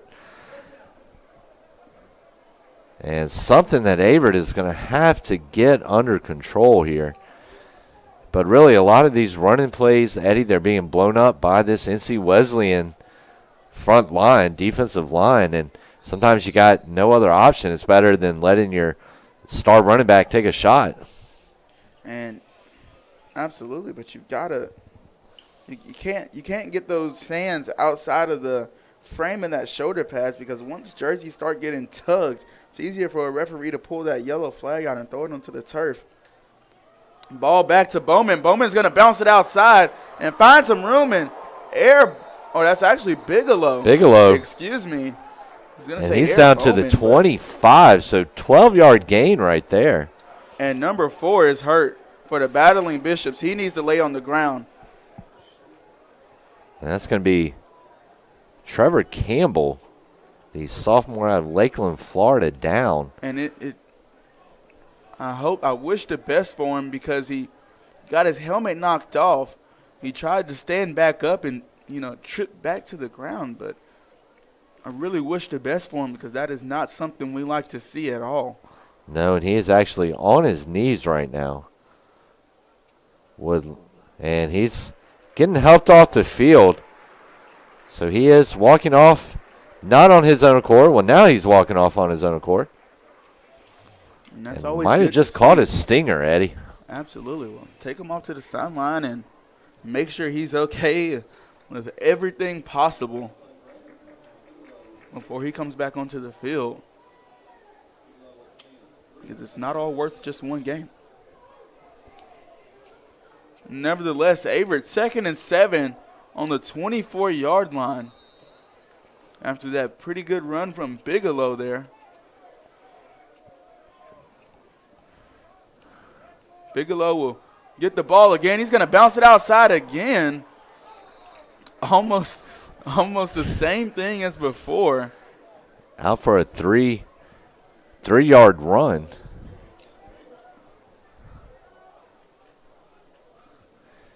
And, Eddie, we're going to get you some updates here from some other games here being played at Averett on homecoming weekend. It was the Averett men's soccer team suffering a heartbreaking 1-0 double overtime loss at the hands of Piedmont College. Miles. Design quarterback run here. Takes it back inside and doesn't find any space. It looked promising at first. But he still is going to come very, very close to that first down. He's going to come up about a yard short. The Averett fans and coaches and players wanted a late hit or unnecessary roughness, but and they're going to say he got the first down. They're going to say he got it. Looked like he was maybe about a yard short, but they're going to say a first down, and that's going to put Averett 17 yards away from pulling ahead right now. So they've got number 13, Bigelow, in the backfield, one-man backfield. He will get the handoff, and he's going to be tripped up there by number 31 of the Battling Bishops. That is going to be Antonio Johnson, the sophomore linebacker out of Beaufort, North Carolina. So we're looking at 2nd and 10, 2nd and 9, ball at the 16-yard line. And Averett is actually doing a good job strategy-wise right here. They got the ball in very good field position, but they are taking their time. They're doing what I like to call killing the – and Christian Miles with a good spin move, trying to bounce it back inside, and, again, doesn't find any room. But Averett's killing the clock and scoring, or killing the clock and wanting to score, not trying to give Wesleyan another drive before half. And, Davin, if they could get a touchdown and go into halftime 10-7 and come out and get the ball back, that would be huge. Huge right there. Even if they could get a field goal and go in 7-6, come back out and score again, that's the lead. And, Eddie, as we were talking about earlier during the break, it was the Averett women's soccer team, a heartbreaking 1-0 loss to end their season. And there's a running play. Bigelow, and he's going to get it down to just about the 10-yard line, about a 4-yard pickup on the play. So with the loss, the Lady Cougars season will end. So do the playing careers of Cassidy Felt, Ashley Jones, Nia Johnson, Emily Kester, Christine Harris, and Amanda Gustafson. So some big losses there for Averett's women's soccer team. And this will bring on Westbury for the field goal. They're going to run that clock. They're actually going to take this penalty or the timeout. I forgot they had a timeout to spare. And that took about 25 seconds off the actual game clock. Really smart move there from Coach Cleve Adams. Well, and I was talking with Coach Adams after the game up in Ferrum back probably about a month ago now, a little over a month ago, and one of the things that he was talking about after the game was over and after the Cougars had won, he was talking about how patient, about how proud he was of offensive coordinator Shannon Johnson, that he was able to remain patient and remain conservative and not try to rush or force the matter. And that's what we're seeing from the Cougars right now. And you get the ball back to start the second half. You go in down by 1. A field goal at that point puts you in front to start the second half and maybe get you that momentum like we were talking about. Averett very much a second-half team. So going to be looking at about a 21-yarder here for Westbury. There's a kick, and it's through. So Cole Westbury nails a 21-yard field goal to make it 7-6. And ladies and gentlemen, we're going to take a quick break here on the Averett Sports Network, but when we come back, we'll have the rest of the first half. Keep it locked.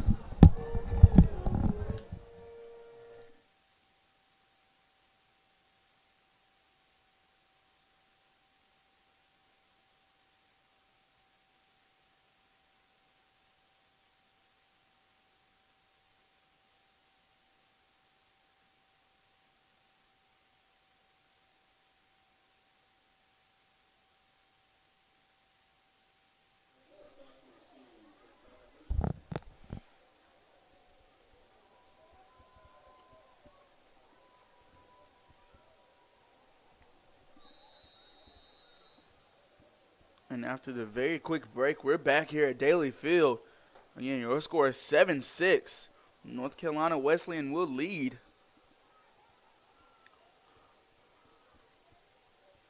The ball falls off the tee right before the kick, so they will reset. Minute 3 seconds left in this first half. And Cougars want to get a stop, take this to halftime, come back out, get the ball, and score again.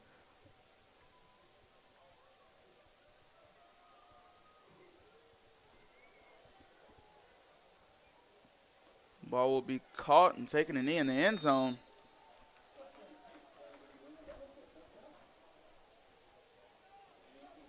I want to give a shout out to Harrison, our camera guy, for this evening.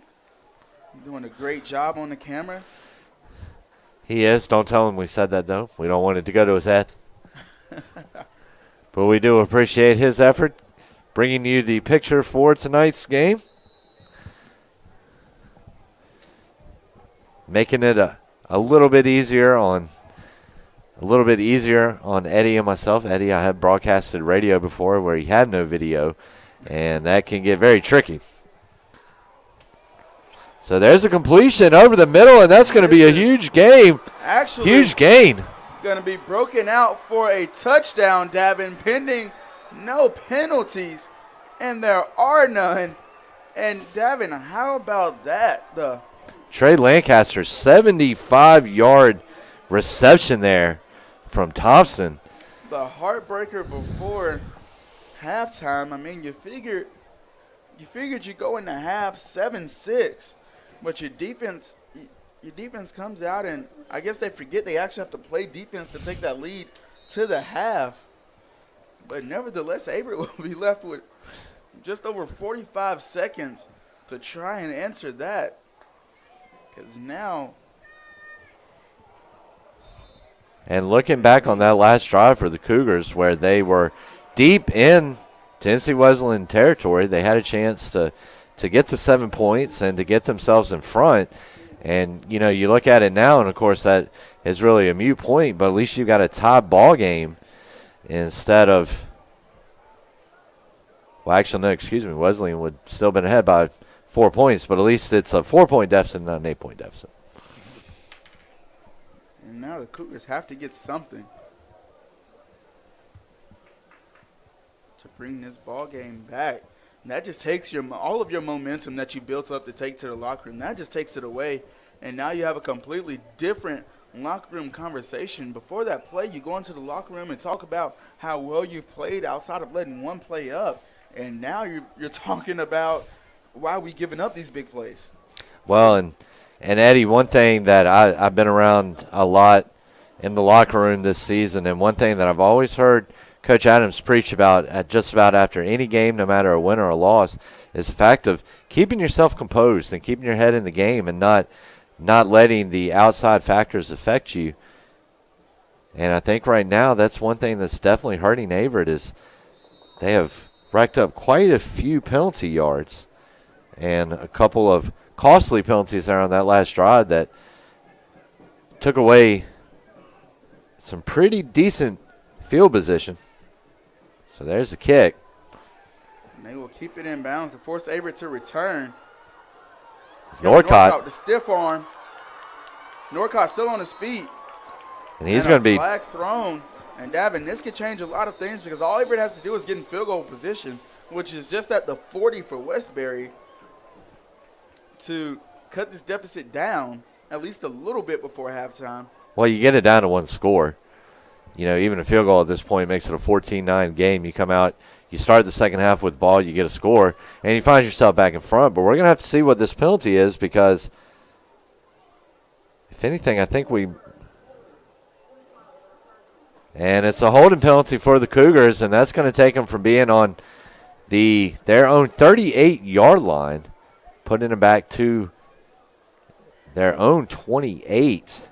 And now, Davin, with the time left, had it been something on the other team on North Carolina Wesleyan, you think about taking a shot to get down the field, but now I think you just run the ball 3 times. You don't want to risk getting hurt or turning the ball over for another score. So I think you just run the ball 3 times, let the clock run, and take this to halftime. And handoff to Bowman. Bowman trying to look for some space on the right. Finds a little bit. Oh, and by the way, handing the ball off to Bowman, which means you could end up with a touchdown at any point in time. And he was trying to find some space as desperately as he could on that left side. He gets about 4 yards, but he was trying to find that space on the left side, trying to get it out, where he only had about 2 guys to beat. And, Davin, they're actually going to run to the locker room now. And, Eddie, while we're not going to run to the locker room with them right now, we are going to take a quick break here on the Averett Sports Network, but we'll be back in about 10 minutes with the Robert Woodall halftime show. So keep it locked right here on the Averett Sports Network. NC Wesleyan leads Averett 14-6 at the half.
Ladies and gentlemen, welcome back to Frank R. Campbell Stadium and Daly Field as we are about 4.5 minutes from kicking off the start of the second half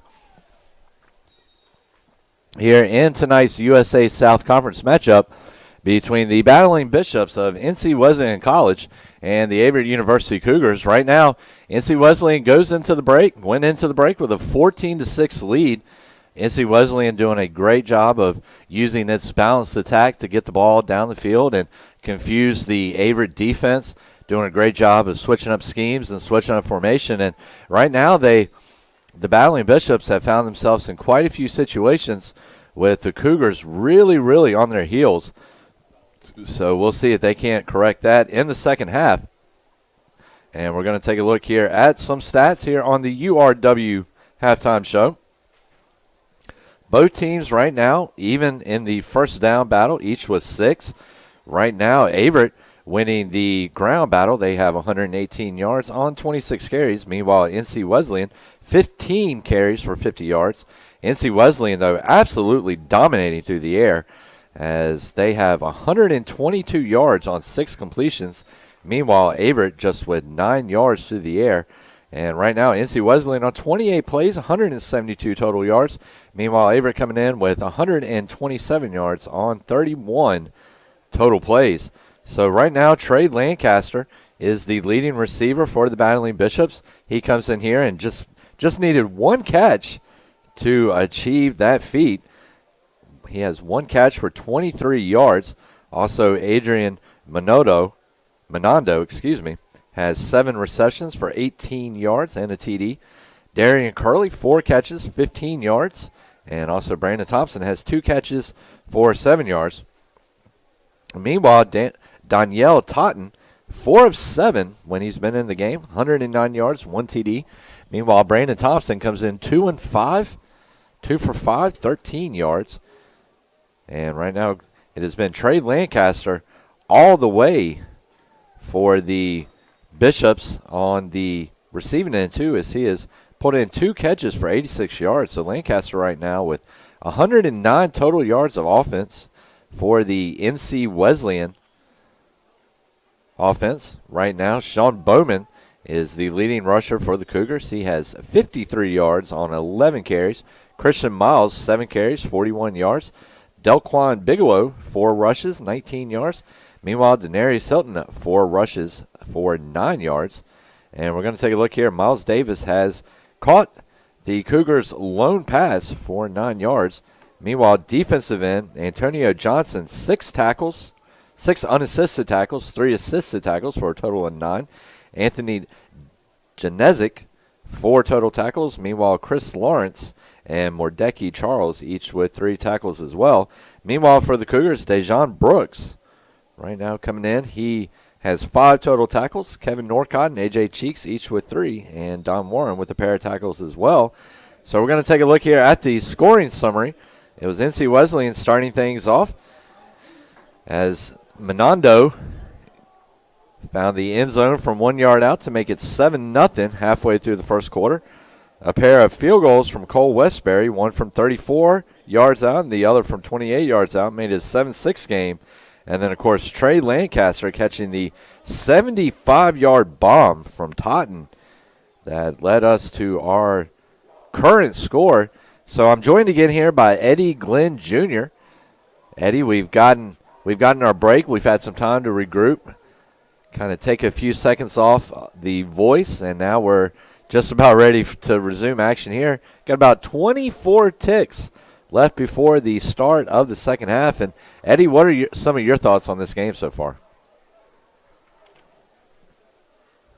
Well, Davin, it has been another show here. Well, not as big of a show we're used to seeing, but another show here from Bowman as he's able to get out in spurts and get about 13 yards here or there. And then Christian Miles, while his stats only say 1 for 5 with 9 yards, he's put the ball in places for the receivers to catch it.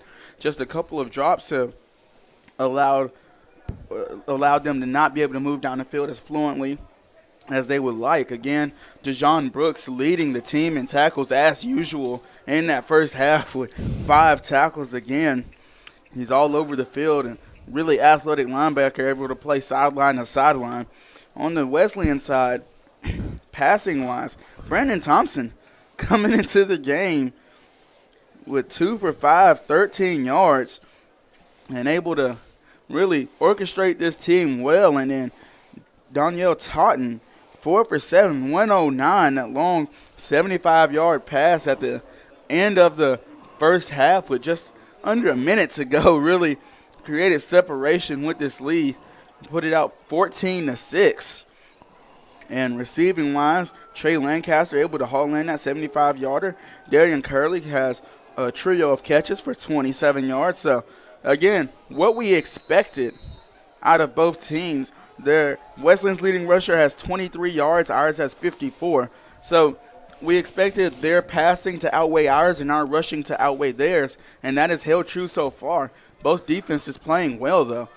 And Norcott on the reception. Norcott switching fields. He's out to about the 30, trying to get some space. He gets a little bit. He's at the 40, the 45, the 50, and he is going to be slowing down to the ground at the NC Wesleyan 44-yard line. So we're looking at about a 40-yard punt return right there from Norcott, and that is going to give Averett some momentum coming straight out of the gate. Great field position for the Cougars. Maybe hoping to wake up their stagnant offense here so far in the first half. And let's see what that's going to do as Averett will start from the NC Wesleyan 45. And it doesn't have to be this drive, but the Averett offense has to get in the end zone this quarter. They cannot keep riding the heels of their defense. Defense can only not allow so much. They have to get in the end zone in this third quarter. So Miles back in the backfield with Bowman. Bowman ripping off another 12-yard run. Ball came out at the end of the play, but I think they're going to say he was down. And that's going to end up on the 33, so about a 12-yard gain for Bowman. Good enough for another Cougars first down. And a bruising run right there by Bowman, as he just took that one right up the gut of NC Wesleyan's defense for a big gain and an Averett first down. So Bowman once again in the backfield. Miles under center. Cougars in motion. And I think we are going to have a false start here. We are. And that is another thing, Eddie, that we were talking about throughout the first half. And Averett has got to find a way to cut down on its penalties and to cut down on these mistakes. Averett penalized 6 times for 52 yards in the first half, including a big unsportsmanlike when it seemed like the Cougars had a chance to get their first touchdown of the game, but an unsportsmanlike call cost the Cougars 15 yards in the score. Bowman running behind his blockers. He's got some space. He's down inside about the 28. So Bowman just getting behind the big guy and following him all the way for sorry about that. Again, the second half is ripping off some good runs. A 5-yarder there, a 12-yard run right before that play. And he got half of the first down on that one as it's now 2nd and 6. Got actually over half of Bowman once again, but he is going to be met by the Battling Bishop's big guys. And Averett has not been able to run up the middle of the line as the defensive line of North Carolina Wesleyan is getting penetration and getting it quick. That's why most of the successful runs have come on halfback off tackles and counter plays. And that was Antonio Johnson and Kamara Rawls getting in on the tackle action for the Battling Bishops. Antonio Johnson, another tackle. And Miles with the pass. And again, as we just mentioned, the defensive line of North Carolina Wesleyan is getting penetration. And it hurts because now you can't pass or run. You have to your O-line has to hold blocks. And once again, Averett is going to have to try to settle for a field goal. This one's going to be about a 40-yard attempt. And again, as we know, he's made a 51-yarder, but that does not mean 40-yarders are cake. 40-yarders still take some leg on it. So Cole Westbury, and he's actually going to be kicking about a 48-yarder. 48-yarder, really? Yeah, where he's really going to kick from. And again, I don't know if someone got to it or if he knuckled that one, but that one did not go as planned. And you can't rely on your kicker to get all of the points in a game. You have to put points in the end zone. You can't rely on him to make 40-plus yard field goals every drive that you get. So while Westbury is a very good kicker and punter for this team, can't be perfect. You can, and Averett's offense has got to find a way to break through this NC Wesleyan defense. And we knew with Thompson being there on that front line for the Battling Bishops that Averett was going to have a hard time trying to establish its run game. So drop back to pass, and that one is, I believe, going to be completed to number 2, Trayvon Roberts.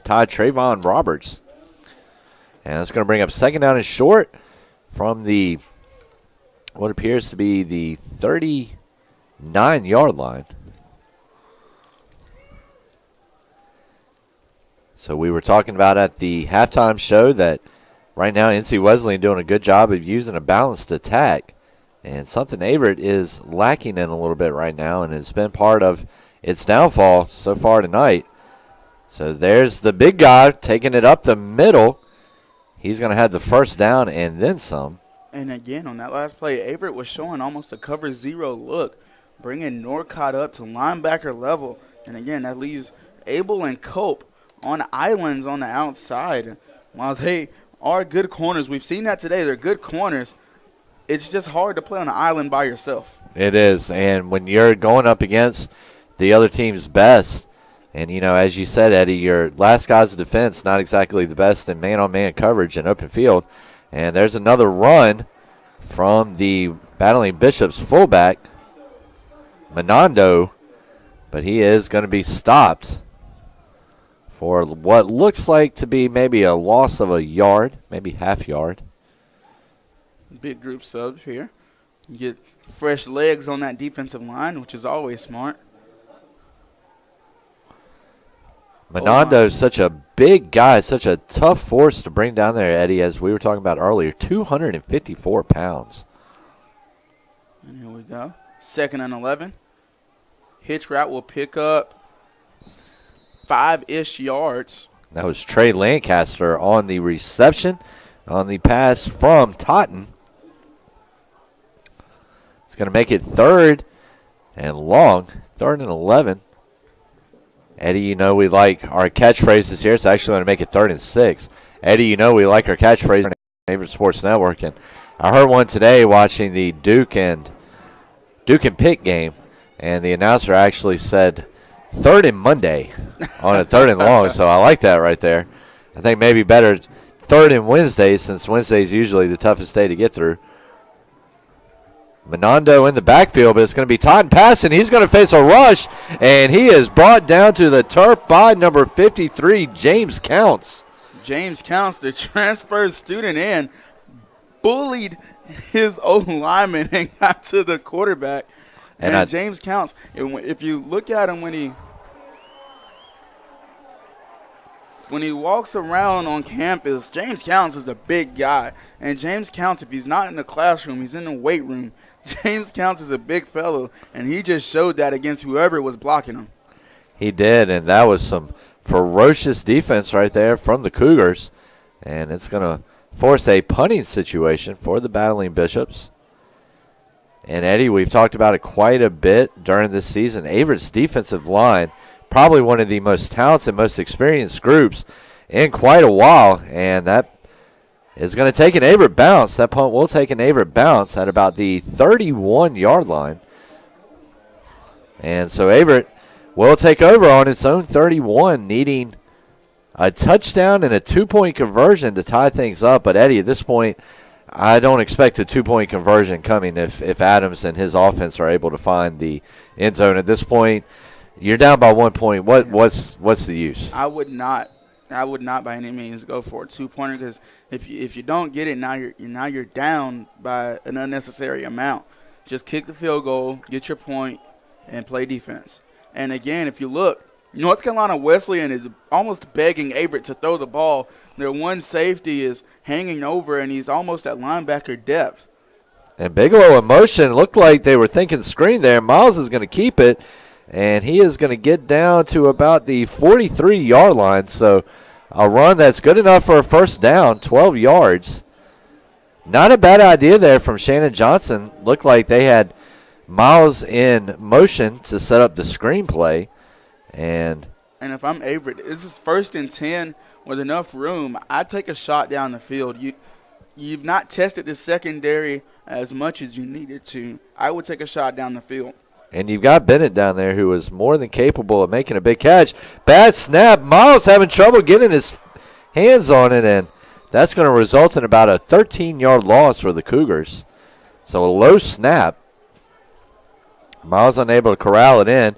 He actually picked it up for a second, lost his balance, dropped the ball again, but was able to scramble to it before. And it was probably a good thing NC Wesleyan was not bringing that much pressure on that, or they could have very easily scooped that up and taken it back for 6. A little bit of butter on the ball. Christian Miles had some popcorn for halftime dinner. Trying to draw the defense off sides as it is 2nd and 23. Again, perfect opportunity to take a shot. Wesleyan does have 2 safeties. They're showing cover 2, but I would still take a shot, maybe a post or something. But they hand it off to Bowman, who struggles to pick up 5 yards. He gets out to about the 35-36, and it comes to a point, Eddie, where you've got to stop being so conservative with your play calling. And like you said, Eddie, just go ahead and take a shot down the field.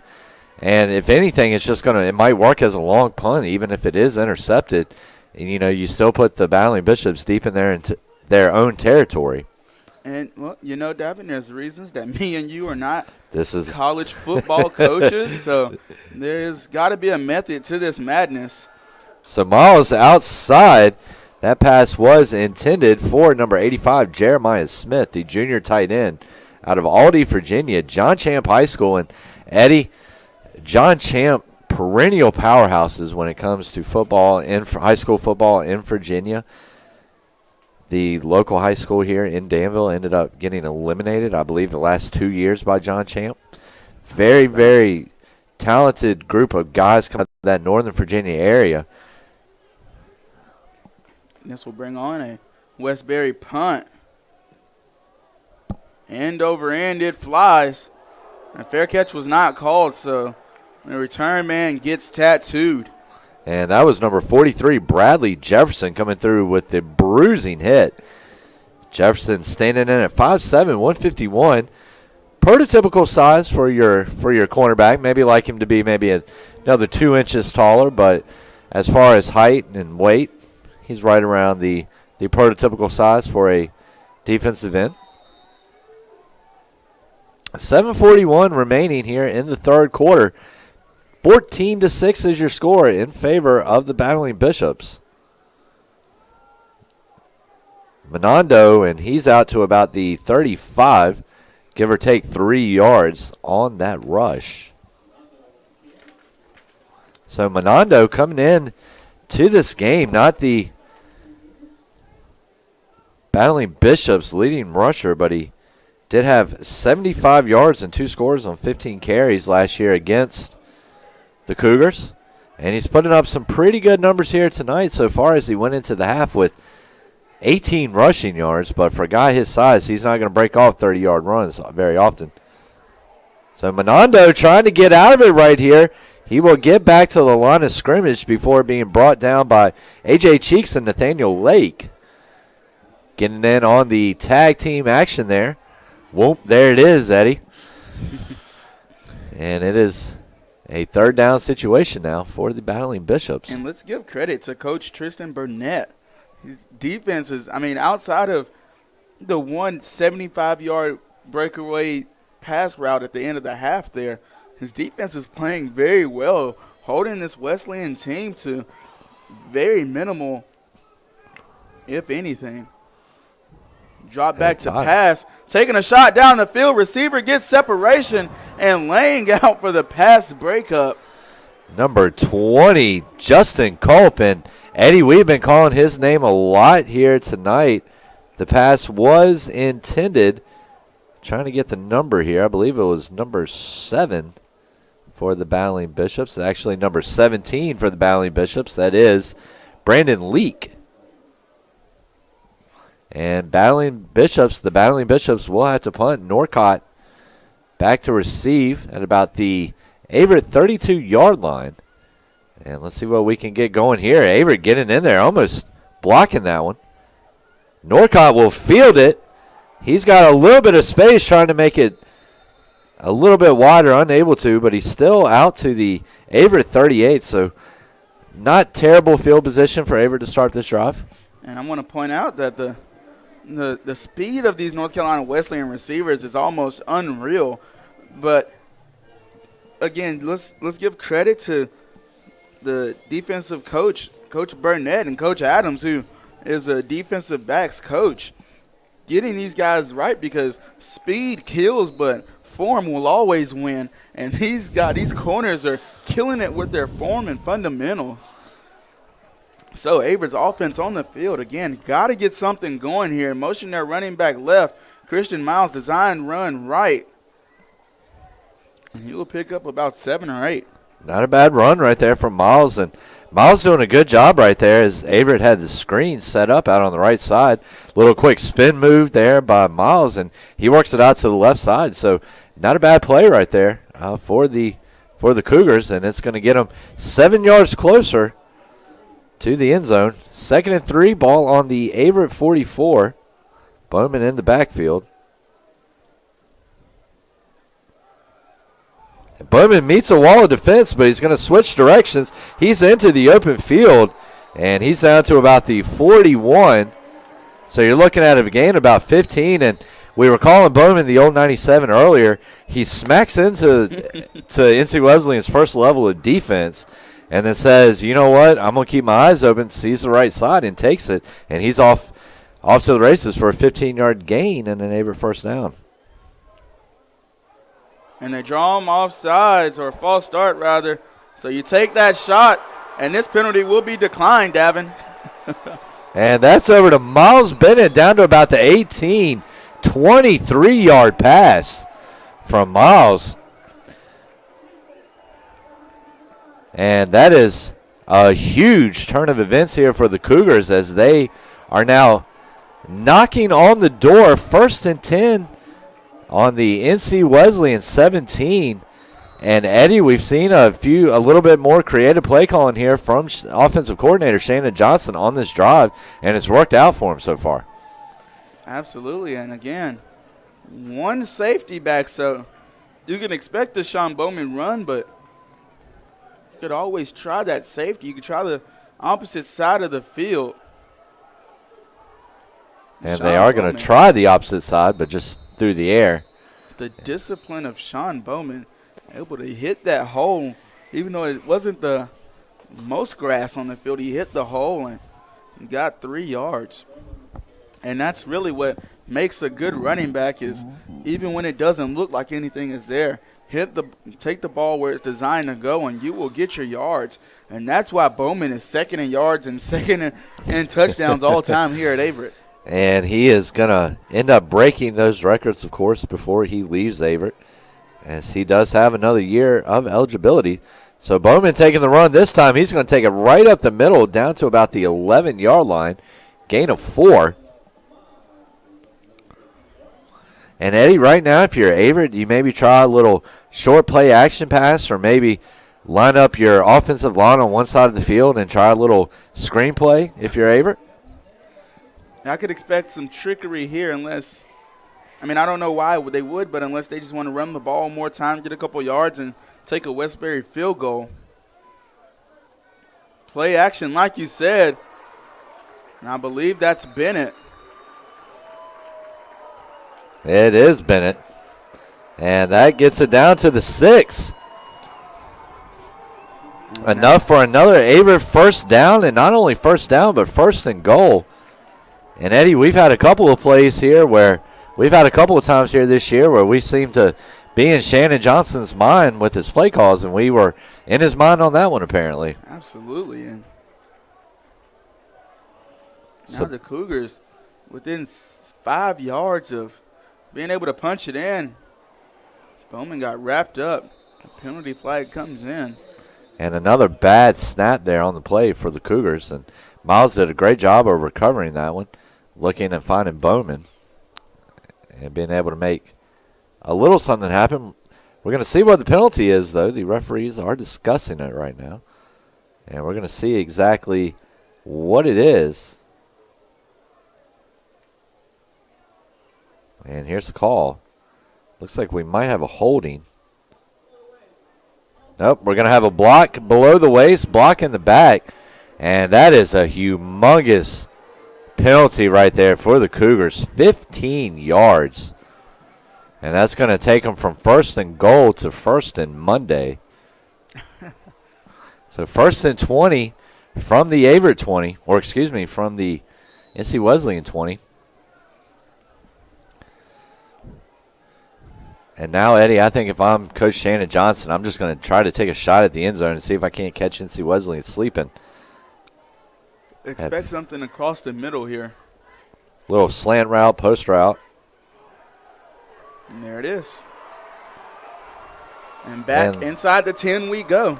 And that is completed over to Dante Lambright, who we will have to check, but I believe that is probably his first collegiate catch. He is a freshman out of Virginia Beach, Virginia, 6 feet tall, 160 pounds, and if that is his first catch, what a time it is to make it, as that's going to make it 2nd and 5 now from the NC Wesleyan 5.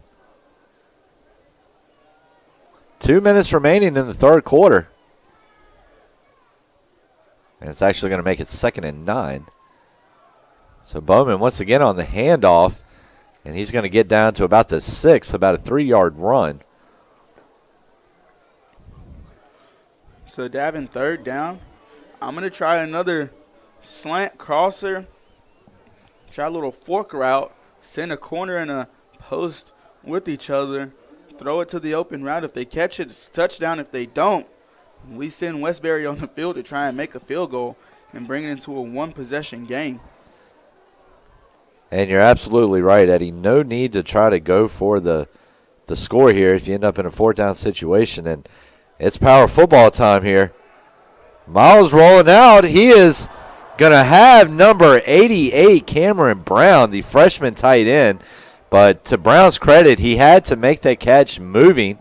Did not really have time to look it in. And Eddie, once again, Averett just unable to put the ball in the end zone once it gets down into the red zone. And this is something Averett is going to have to work on moving forward, because 3 points are 3 points, but when you're down by 8 getting late into the game, you really need your offense to step up and get a big play. And that has to be a catch that Brown makes. It even if you, as the kick is good, makes it 14-9. Even if you catch it and get absolutely demolished after the catch, you have to bring the ball in to at least boost your quarterback's confidence. And that's at least the 4th pass this game that's been put on the money that's also been dropped.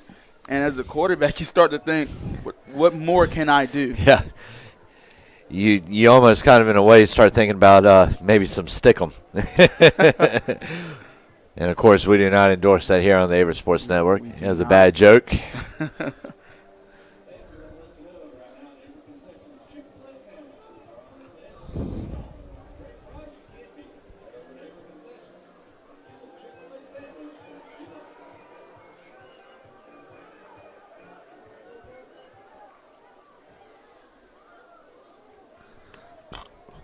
And so Averett with the kick.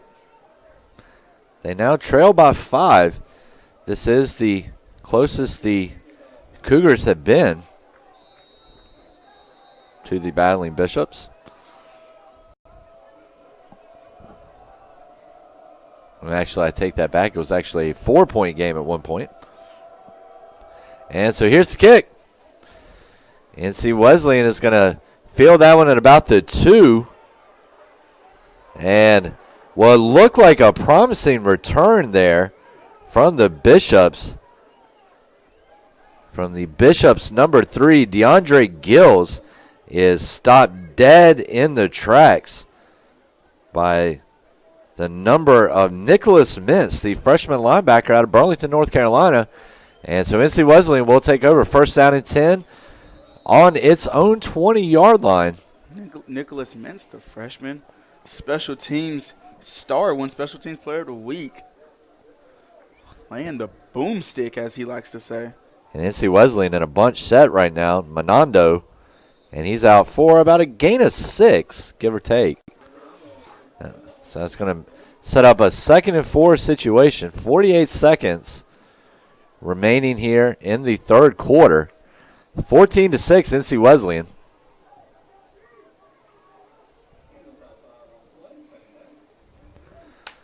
So once again, NC Wesleyan lining up in the bunch.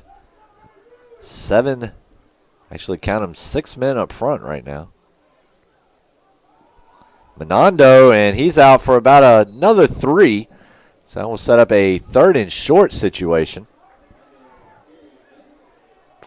So 15 seconds now remaining in the third quarter. And it looks like NC Wesleyan is just going to let the final few seconds tick off this clock. So we are now entering the fourth quarter of this game. Do or die time. You see the 4s going up on the sideline. Do or die time. Final 15 minutes. NC Wesleyan leads 14-6. We'll be right back here on the Averett Sports Network.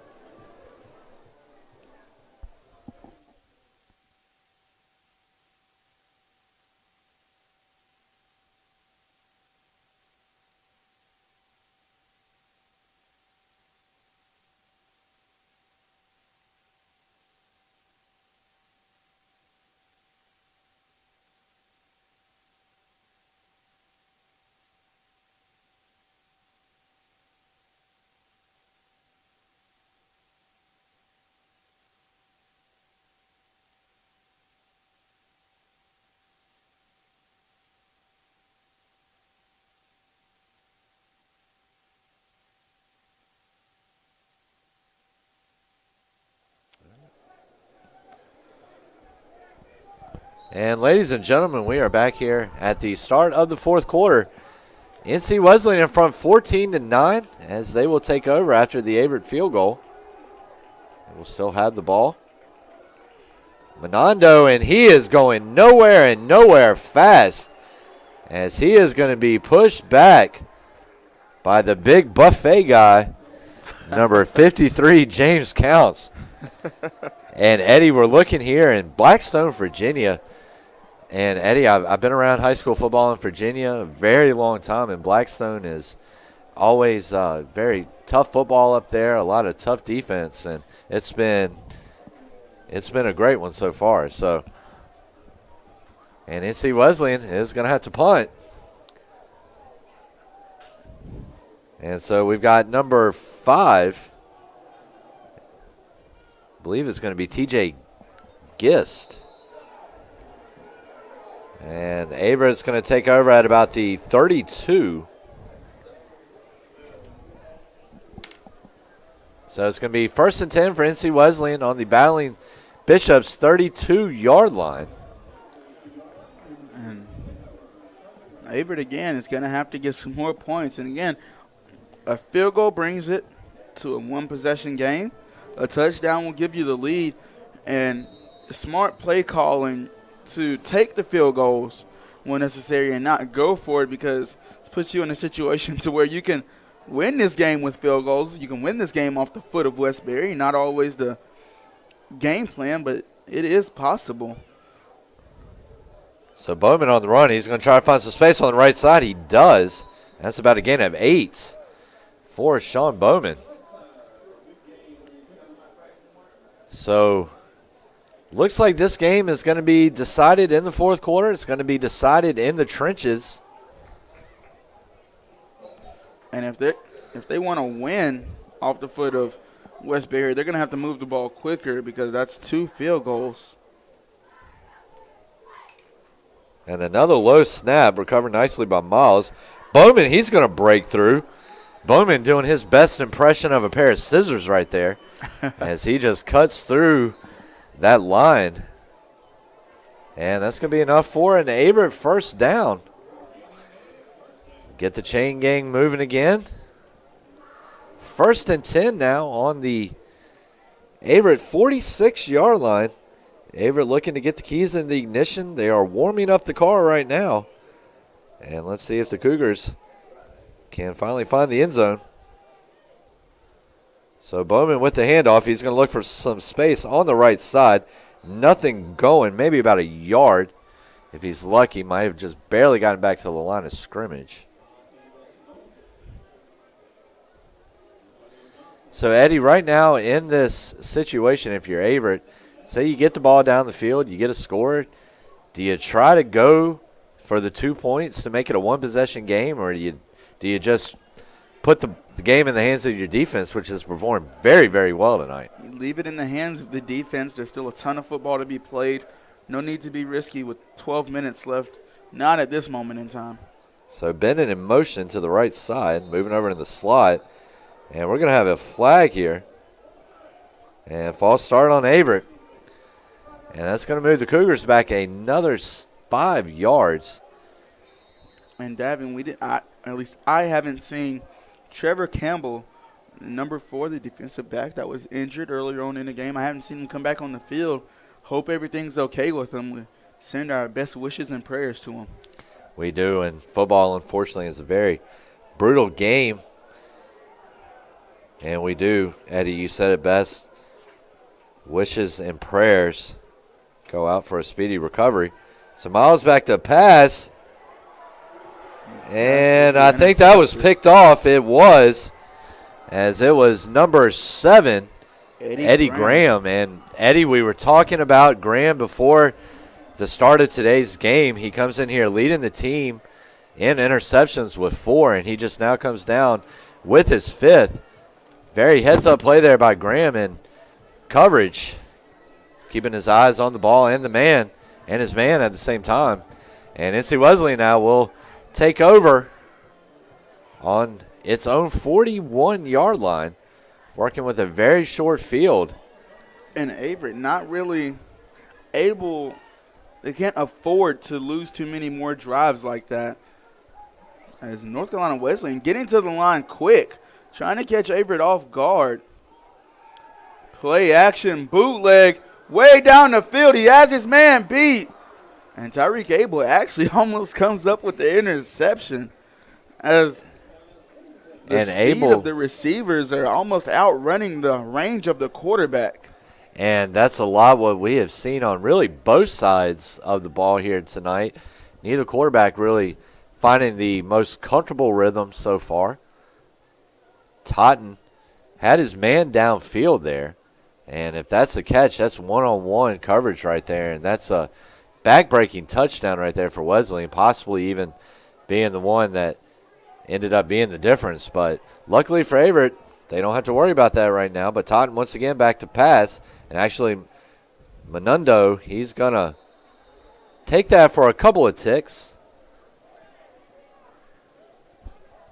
So, you know, really hats go off to this NC Wesleyan play calling team here, as they have done a good job of mixing in the run and the pass game. And right now that is why the Battling Bishops are clinging on to an 8-point lead. Averett still trying to get its passing game working to complement the running game of Bowman and Bigelow. Whereas I called him a couple of weeks ago Deuce Bigelow, Eddie. So Totten back to pass. He's going to fire a rocket over the middle, and I believe that one is going to be picked off. Actually, he dropped it on the way to the ground, Davin. It looked like it was going to be picked off, but hit the ground on the way down. Still great play there by Hunter Henson to get in there and break up that pass over the middle. Great concentration from the sophomore safety, 6 feet, 170 pounds. And so that's going to bring up an NC Wesleyan punt. So the turnover does not come back to bite the Cougars. And they will get the ball back with plenty of time to try to pull ahead. Kai Newfer back to return. Newfer having a little trouble with it. He's going to switch directions now, though, and he's going. He's got some space, 40, 50, 50, 45, 40, 35, 30, 35, 20. He's going to be brought down at about the 16-yard line. And a huge return right there. You're looking at about 68 yards on that return. And Newfer has just brought this Averett crowd back to life. About a 70-yard punt return right there. And, boy, that is a big one. And so Averett will now have the ball 1st and 10 on its own 15-yard line. A huge return there, as he bobbled the kick initially, got wrapped up, spun out of it, reversed fields, and turned on the Jets. And Miles carrying defenders right now like a 4x4.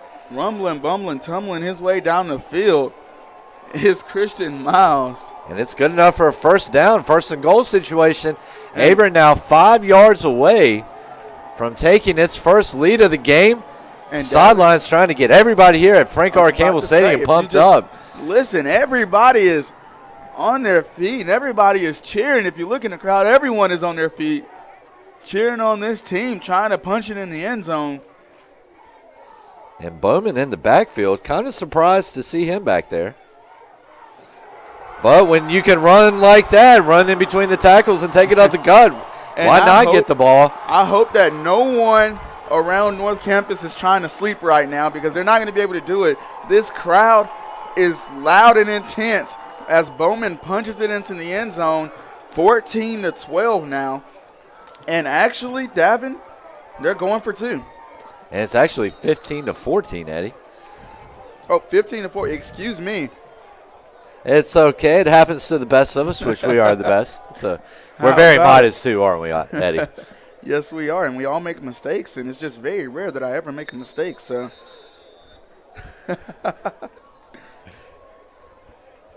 And when you do this kind of work, Eddie, it's very easy to make very few mistakes. You just got to make sure that you don't slip up and say a dirty word or try to make sure you're not too disparaging of the other team. So we've got a timeout here. We're gonna take it with him. Eddie and I are gonna try to chow down a little bit on this Chick-fil-A sandwich, and we'll be right back here on the Averett Sports Network.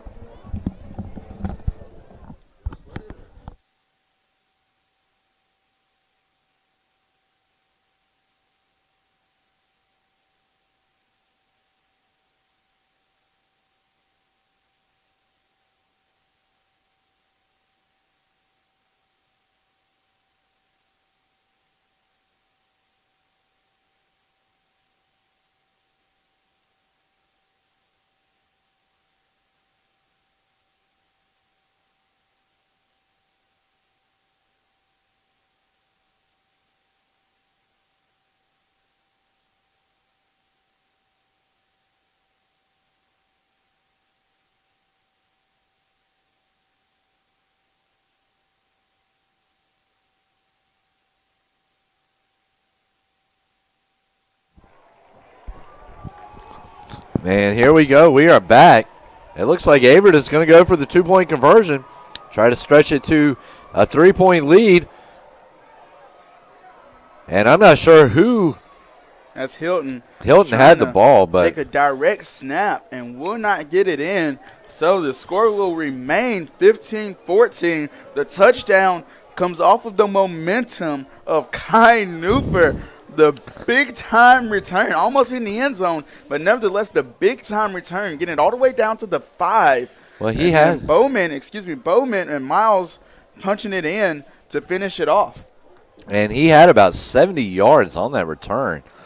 And that one was huge right there for Averett.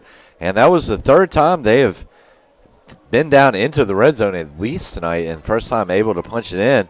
And if you're going to have your first time to get into the end zone in the red zone, then have it be late in the game and have it give you the lead. So absolutely. And now your defense, if your defense can come up with another stop, that would be ideal here, as the defense has been playing great all game outside of the one big play and the one drive. They've not given up anything, really.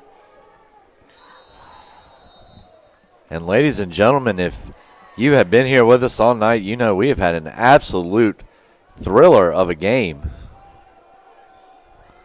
It's the thriller in Danville, as it might become known as,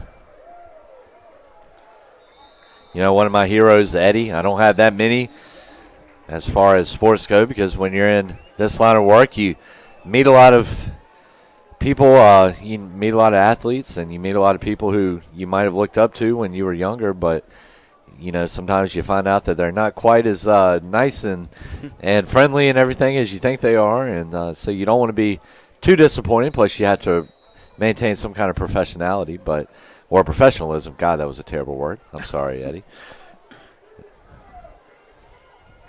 But Muhammad Ali, back to my point, Muhammad Ali, one of my huge heroes, and of course, he had the fight Thriller in Manila.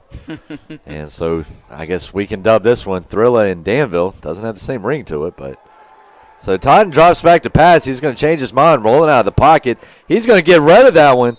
Desperation heave, and that is going to be over to Roberts for a first down. About a gain of 12 yards on that one, and great play there by Totten as Totten was rolling out. Almost looked like he was just going to tuck it and run, but as he got to the line of scrimmage, he looked over, found Roberts, who has been one of his favorite targets on the night, and hits Roberts with a pass down the flank for a 12-yard gain and first down. So 1st and 10, NC Wesleyan 36. This crowd at Frank Campbell Stadium trying to will its defense to a stop. Totten once again facing the pressure. Once again, he's going to roll out. He's just going to kind of heave one up this time. And nobody but Mr. Turf will be there to catch it. And Davin, no one was in the area. I think Averett is looking for intentional grounding right now. And while he was outside of the pocket, there wasn't anyone on this side of the field even to throw the ball to. Nevertheless, these referees are well trained, and they thought otherwise. And you're right, he was well out of the pocket, but I can't remember the exact yardage that a receiver has to be in, but a receiver has to be in the vicinity, an eligible receiver, and nobody was over there, but no flag, and play goes on here. Totten once again dropping back to throw. This time he's going to get it over the middle. And it's going to be caught. Oh, wow. Man. That is number 17, Brandon Leak. And that is the second big catch we have seen him make here in this second half. And this Cougar defense needs to really get their minds back in it and get a stop here. A field goal will give Wesleyan the lead back. And that's going to be something very important right now. Averett's defense has just got to hold and keep doing what it's been doing all night up until this point. Totten's going to drop back to throw again, and this time Abel once again is there to break it up. But are we going to have a pass interference call on this? Was there a flag thrown, Devin? I don't know. I saw Abel talking to the referee. I don't think there was a flag thrown. Maybe Abel was trying to lobby for a offensive pass interference call right there. And Davin, I don't know if you noticed, but Abel almost turned into the receiver, and the receiver turned into the DBs there. They switched roles, and Abel unable to come down with it. They motion across, doubles to the right. Play action. Pass across the middle, intercepted. That is Tyreke Abel, and Abel's going to try to return it. He's at the 40. He's down to the 43. And ladies and gentlemen, that is huge. Tyreke Abel, once again, we have seen this kid do it all year long, especially in USA South Conference play. And darn it if he hasn't done it again. And Devin, his fiance is actually going absolutely ballistic. As soon as he caught the ball, she jumped out of her seat, ran down the stairs, and started cheering her man on. This crowd is absolutely going wild, and Averett with the offense, with the momentum now. They do, and they had the ball on their own 44, and 8:07 remaining. And Abel, Eddie, just about a 30-yard return on that interception. So that's going to give it off to Bowman. Bowman, nothing going. He's still going to somehow make something happen, and he will wrestle himself down to the 48-yard line, a gain of 4.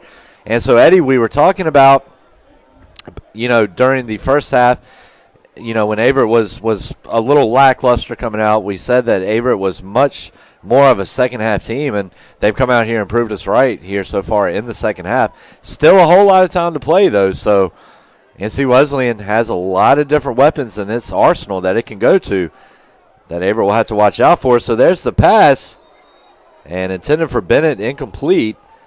Good coverage there by number 12, Mordecai Charles, the sophomore defensive back out of Richmond, Virginia, and another solid high school in Heritage in Richmond, Eddie.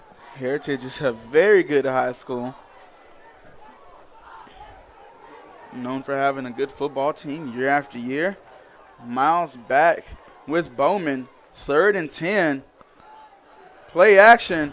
Miles is actually going to keep it, and Miles will pick up 8 or 9 actually. Down to the 47, I believe it was. And he will pick up 8 yards, And so the Averett punt team will come on. Fans not too pleased with the spot of the ball, but like you said, Westbury will come on to try and pin Wesleyan deep. And one thing Averett has done quite a few times this year, too, they have forced a couple of turnovers on special teams. I'm sure they would love to grab one of those right now. And there's the punt. Good kick by Westbury, and the fair catch called at about the 13. And so number 31 there, C.J. Davis, a very risky play as he kind of stuck his hand in there as the fair catch was being made by Charles. Probably lucky there wasn't a fair catch interference call on that one. And I was expecting the flag to be thrown, but like you said, Charles Davis, a lucky man that it wasn't. Well, Coach Adams had words with him and told him, hey, you can't do that, buddy. You ought to know that, and you got to keep your hands to yourself. It's like our parents always told us growing up, right, Eddie? Yes, sir. So Wesleyan will come out on their own 14. They're inside the 20. Again, you can get creative on defense, but they are pass heavy. And again, they come out fast. Expect a deep ball. Menando run the ball with that big refrigerator of a running back. And he gets about a yard on that one, if anything. So Menando has definitely been a big factor in Wesleyan's run game here today. Has made some very big plays, and will definitely look to keep things moving as we wind down the last 6 minutes of this contest. And it looks like we might have a photo finish setting up. Totten under center. Menando in the backfield. Totten's going to drop back. He's going to fire a pass. And Norcott just about had that one intercepted. And the pass is incomplete. Flag down on the field. And let's see what we've got. Don't think it could have been defensive pass interference there, Eddie. It's a clean play from Averett. Clean play also from NC Wesleyan. So I don't think we'll have pass interference here. More than likely a hold.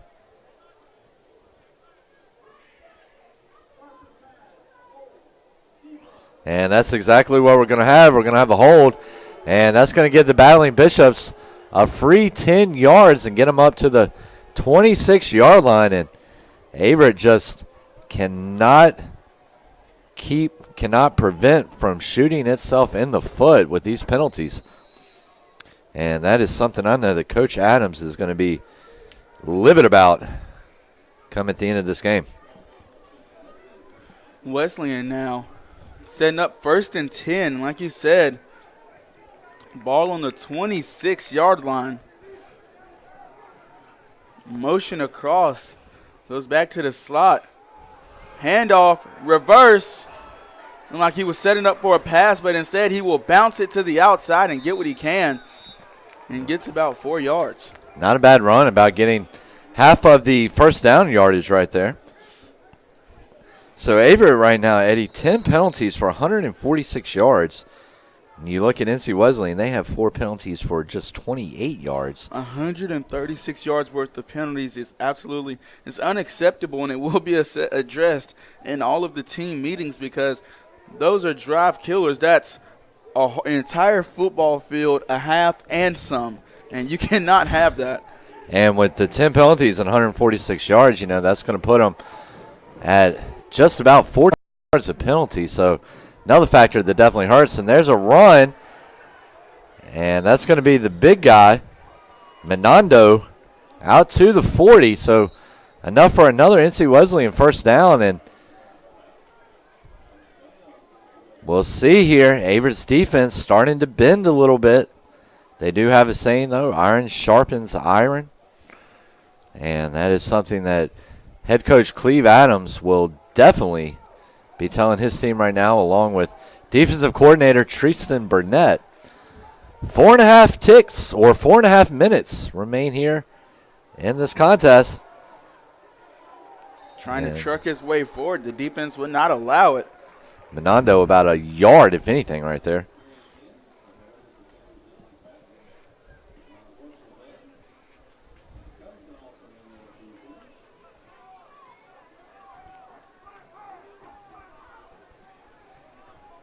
And Wesleyan looking at about a 2nd and 8. Now just under 4 minutes of game time left. They do trail by a singular point. Wesleyan will run a play action. The defense is swarming. He heaves it down the field deep. And number 7, the receiver will come down with it. That is number 7. It's actually colors. It's actually number 2, Eddie Roberts. Okay, that's my bad. Coming on the big play right there, and we've got a Cougar down on the ground. It looks like while he is getting attended to. Excuse me. We're going to take a quick break here on the Averett Sports Network.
And ladies and gentlemen, we are back here on the Averett Sports Network. Justin Culp being carried off the field. Looks like he has got something going on with his leg here.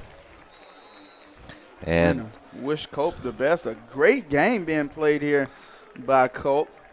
A couple of pass breakups, some great defense. And Wesleyan handing it off to the big man. That is Menando, who went airborne. And right now, Eddie, you have got to, if you're Averett, you know it's coming. The ball's going to Menando. If it's not going to Menando, then it is also the Battling Bishops will look to DeAndre Gills as well. Gills hasn't seen many touches today. I wonder if he's sick. We've seen him in on the special teams, but for the most part, it's been Menando back there in the backfield for the Battling Bishops. And Menando is going to get one more handoff. He's slicing and dicing, and he cuts through for a touchdown. And just like that, NC Wesleyan is going to jump back on top. And so 2:45 remaining. This score is 20-15 so far, pending the extra point by the kicker. And now Averett has to score a touchdown to get back out in front. And Averett is more than capable of putting together a drive We've seen it happen before here. More than capable of doing it.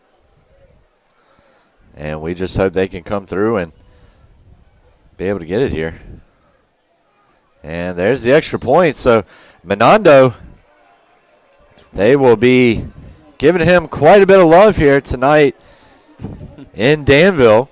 His teammates will be. And then, of course, when they get back to Rocky Mount, North Carolina, beautiful, beautiful place down there. And Eddie, I don't know if you've ever had a chance to make it over to NC Wesleyan's campus before, but it's absolutely gorgeous over there. And it is very. The views are absolutely incredible out in Rocky Mountain. It's a great place, and so we'll see if Averett can come back against the Battling Bishops from Rocky Mount. 2:45 remaining. And the special teams have actually surprisingly been the lifeblood of this Averett team in their comeback attempt. A couple of big, huge returns have given Averett great field position, actually, and Averett just has to be able to capitalize. And we'll see if they're going to be able to get good field position here. And, you know, Eddie, I think one of the things, looking back at the end of this game, no matter what happens, I think head coach Cleve Adams and Shannon Johnson, the offensive coordinator, I think they will definitely be working on red zone offense this coming week in practice leading up to the game against Maryville College coming up next week. And here's the kickoff. Of course, that game will be followed by a contest against USA South newcomer Brevard. And then the Cougars will end their regular season in Greensboro, North Carolina against the Pride of Greensboro College. And so fair catch. We mentioned that the Averett Special Teams was the lifeblood of this team coming back. But so North Carolina Wesleyan goes sky left to avoid a very big return. So the ball will come out to the 29, 1st and 10 for the Cougars. 2:44 remains in this ball game. They trail by 6. And they need 7. A field goal does not do anything for them.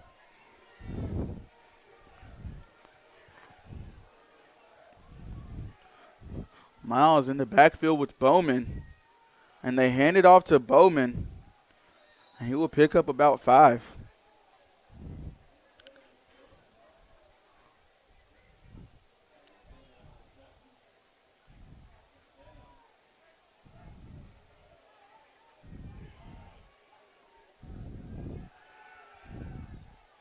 Ball almost intercepted on the hitch route. Risky throw there. 2:20 remains. 3rd and 5. And Averett's offense, Eddie, not built for a 2-minute drill. Very methodical offense this Averett team is. And Miles, he's going to dump one over the middle, and he's going to find number 85, Jeremiah Smith, the 6'3 junior tight end. Huge first down, about a 21-yard gain. That's a little pop pass as Miles faked the quarterback run, just jumped up and laid it off over the middle to the big target, Jeremiah Smith. Bad snap, and Bowman will get on top of it. And, Eddie, this has been the problem pretty much all game for Averett. Anytime that they really start to get some momentum going and really start to get things rolling in their favor, it's a penalty or a bad snap or something to kind of come through and shoot them in the foot. And it's something that Cougars have got to work on moving forward here. Low snap this time. Miles outside, and they will almost get back to the line of scrimmage. And that's going to be number 83, Brandon Dry, the freshman on that catch out of Kannapolis, North Carolina.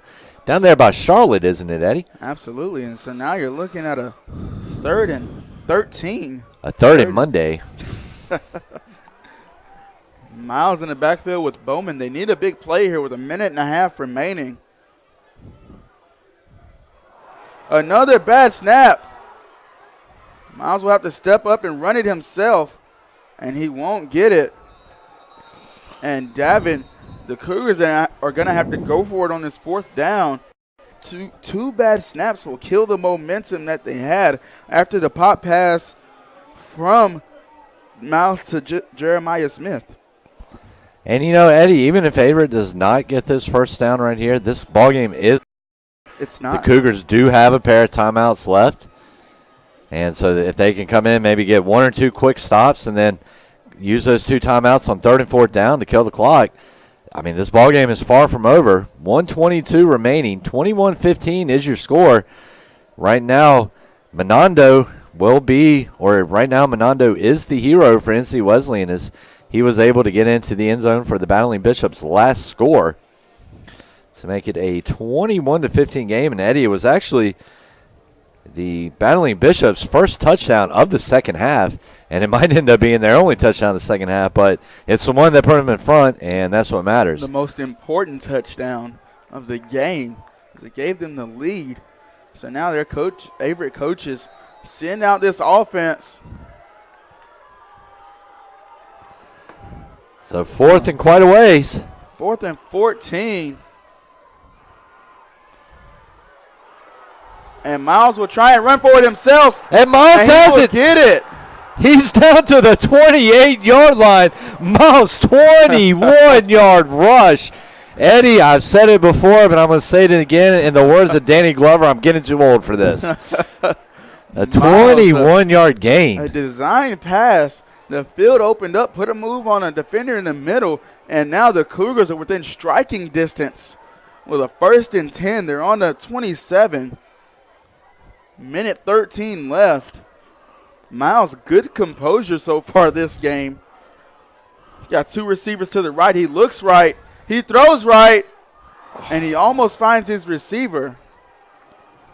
And I think both number 3, Keon Washington and Miles Bennett were lobbying for interference on that, as there was a lot of back and forth, some hands out on that one. Really could have gone either way.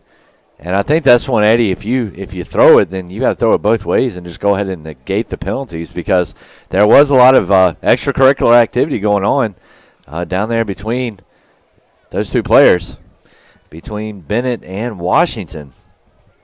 Washington, for a freshman coming in, making a nice play. So, Eddie, right now, if things stay the way they do, Averett will go to 3-2 on the conference. Meanwhile, Wesleyan will move up to the middle of the table with a even 3-3 USA South record. And Averett looking to not allow that to happen. As Bennett motions across. Miles drops back. Finds Bowman for about a 7-yard pickup. And Bowman's out at about the 22-yard line. And, Davin, that's an extremely smart play call. Get Bowman out in open field, put it in his hands, and get him out of bounds. You either get the first down or you get close to it. And nevertheless, it is 3rd and about 6. Well, they've got it listed at 3rd and 4, excuse me. Low snap. And Bowman's going to slice and dice 10-5. He is down to the 5-yard line. And ladies and gentlemen, the tipsy-turvy, whatever you want to call it, continues here. And this game right now is more like a seesaw. It's like playing on a seesaw than playing football, as these 2 teams are going back and forth, fighting it out like 2 prize fighters. So NC Wesleyan's going to use Averett is going to use one of their timeouts. We're going to take it with them. We'll be right back here on the Averett Sports Network.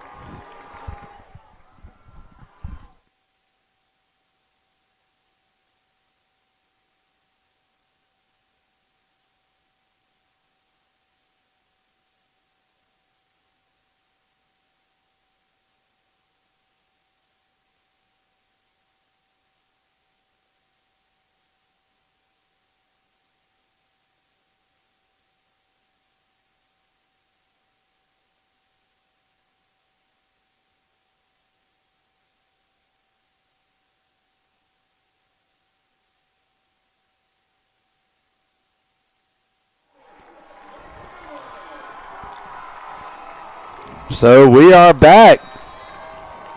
Averett 6 yards away from taking the lead. Bowman in the backfield. Peep the one-on-one coverage to the left. And Bowman trying to cut it out on the right. He's going to be stopped about 3 yards short. Need to hurry up and get on the ball now. 50 seconds left. And given NC Wesleyan's potent offensive attack, I'm going to say let the play clock run down to almost nothing. And then just get off the play because we've seen Wesleyan can't move the ball. Bowman trying to get it to the right side. He is going to be stopped about 2 yards short. And now they're going to have to.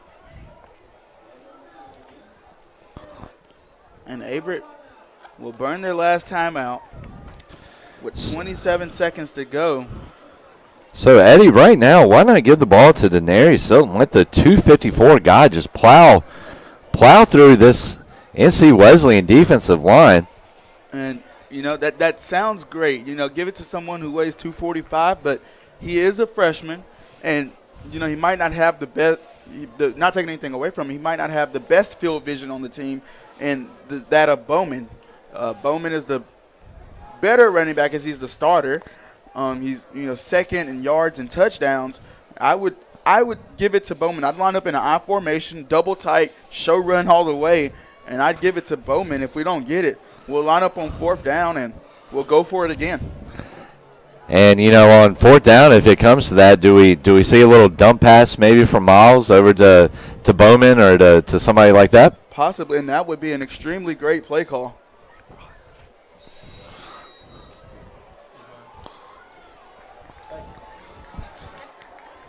So here we go. 3rd and 3 from the 3. Trays all around. 27 and 9/10 of a second left, but who's counting, right, Eddie? 21-15 ball game. This is what Saturday nights are all about. 2 plays to determine the game. Miles is going to pick up the bad snap, and he's going nowhere fast, and he's actually going to use a few. They've got to get on the ball and give it to Sean Bowman. They don't have time to waste. They are on the 3-yard line. 10 seconds remains. They've got to hurry up. Here we go, and what have we got now? Is it going to be delay of game, I wonder? And Averett just cannot catch a break here on the penalty side of things. And right now, we've got this NC Wesleyan team running the field like they've won. The game is actually over. After the penalty, there was a runoff of time. So the game will be over. The game has ended at 21-15. After the penalty, I believe there was a 10-second runoff of the game clock. So that will end Averett's chances of trying to get into the end zone. And what a heartbreaking way for the Cougars to drop their second USA South Conference game of the year. Really the 5th one, but they will move to 3-2 now, and a tough way. 5 yards away from a victory with Sean Bowman, Miles Bennett. You have the talent to get in, but you get it taken away by a delay of game penalty. And you don't even get a chance to get into the end zone. And that was big right there. And I think looking back here at this game, you know, 4 trips to the red zone, really unable to come up with anything. And, I mean, that's going to be big right there. And I think right now Averett has just got to be a little bit less conservative with its play calling. Maybe roll the dice a little bit more, kind of take some chances downfield. You've got Miles Bennett, who is a great receiver. You got Jeremiah Smith developing into a great receiver. You've got guys out there that you can hit the balls with. And after this game tonight, Christian Miles has proved that he can be accurate and he can put the ball on the numbers and hit his guy when he needs to. And just a tough way for the Cougars to drop this game tonight. So, well, ladies and gentlemen, that's going to do it for us here at Frank R. Campbell Stadium as it is NC Wesleyan a 21-15 winner over the Cougars. Meanwhile, Wesleyan will go to 3-5 on the season, and they will move to an even 3-3 in the USA South. So for Davin Wilson and Eddie Glenn Jr., we'd like to thank you for joining us here tonight on the Averett Sports Network. Hope you have a great night, and make sure you tune back in for more action here on the Averett Sports Network. Good night and good luck.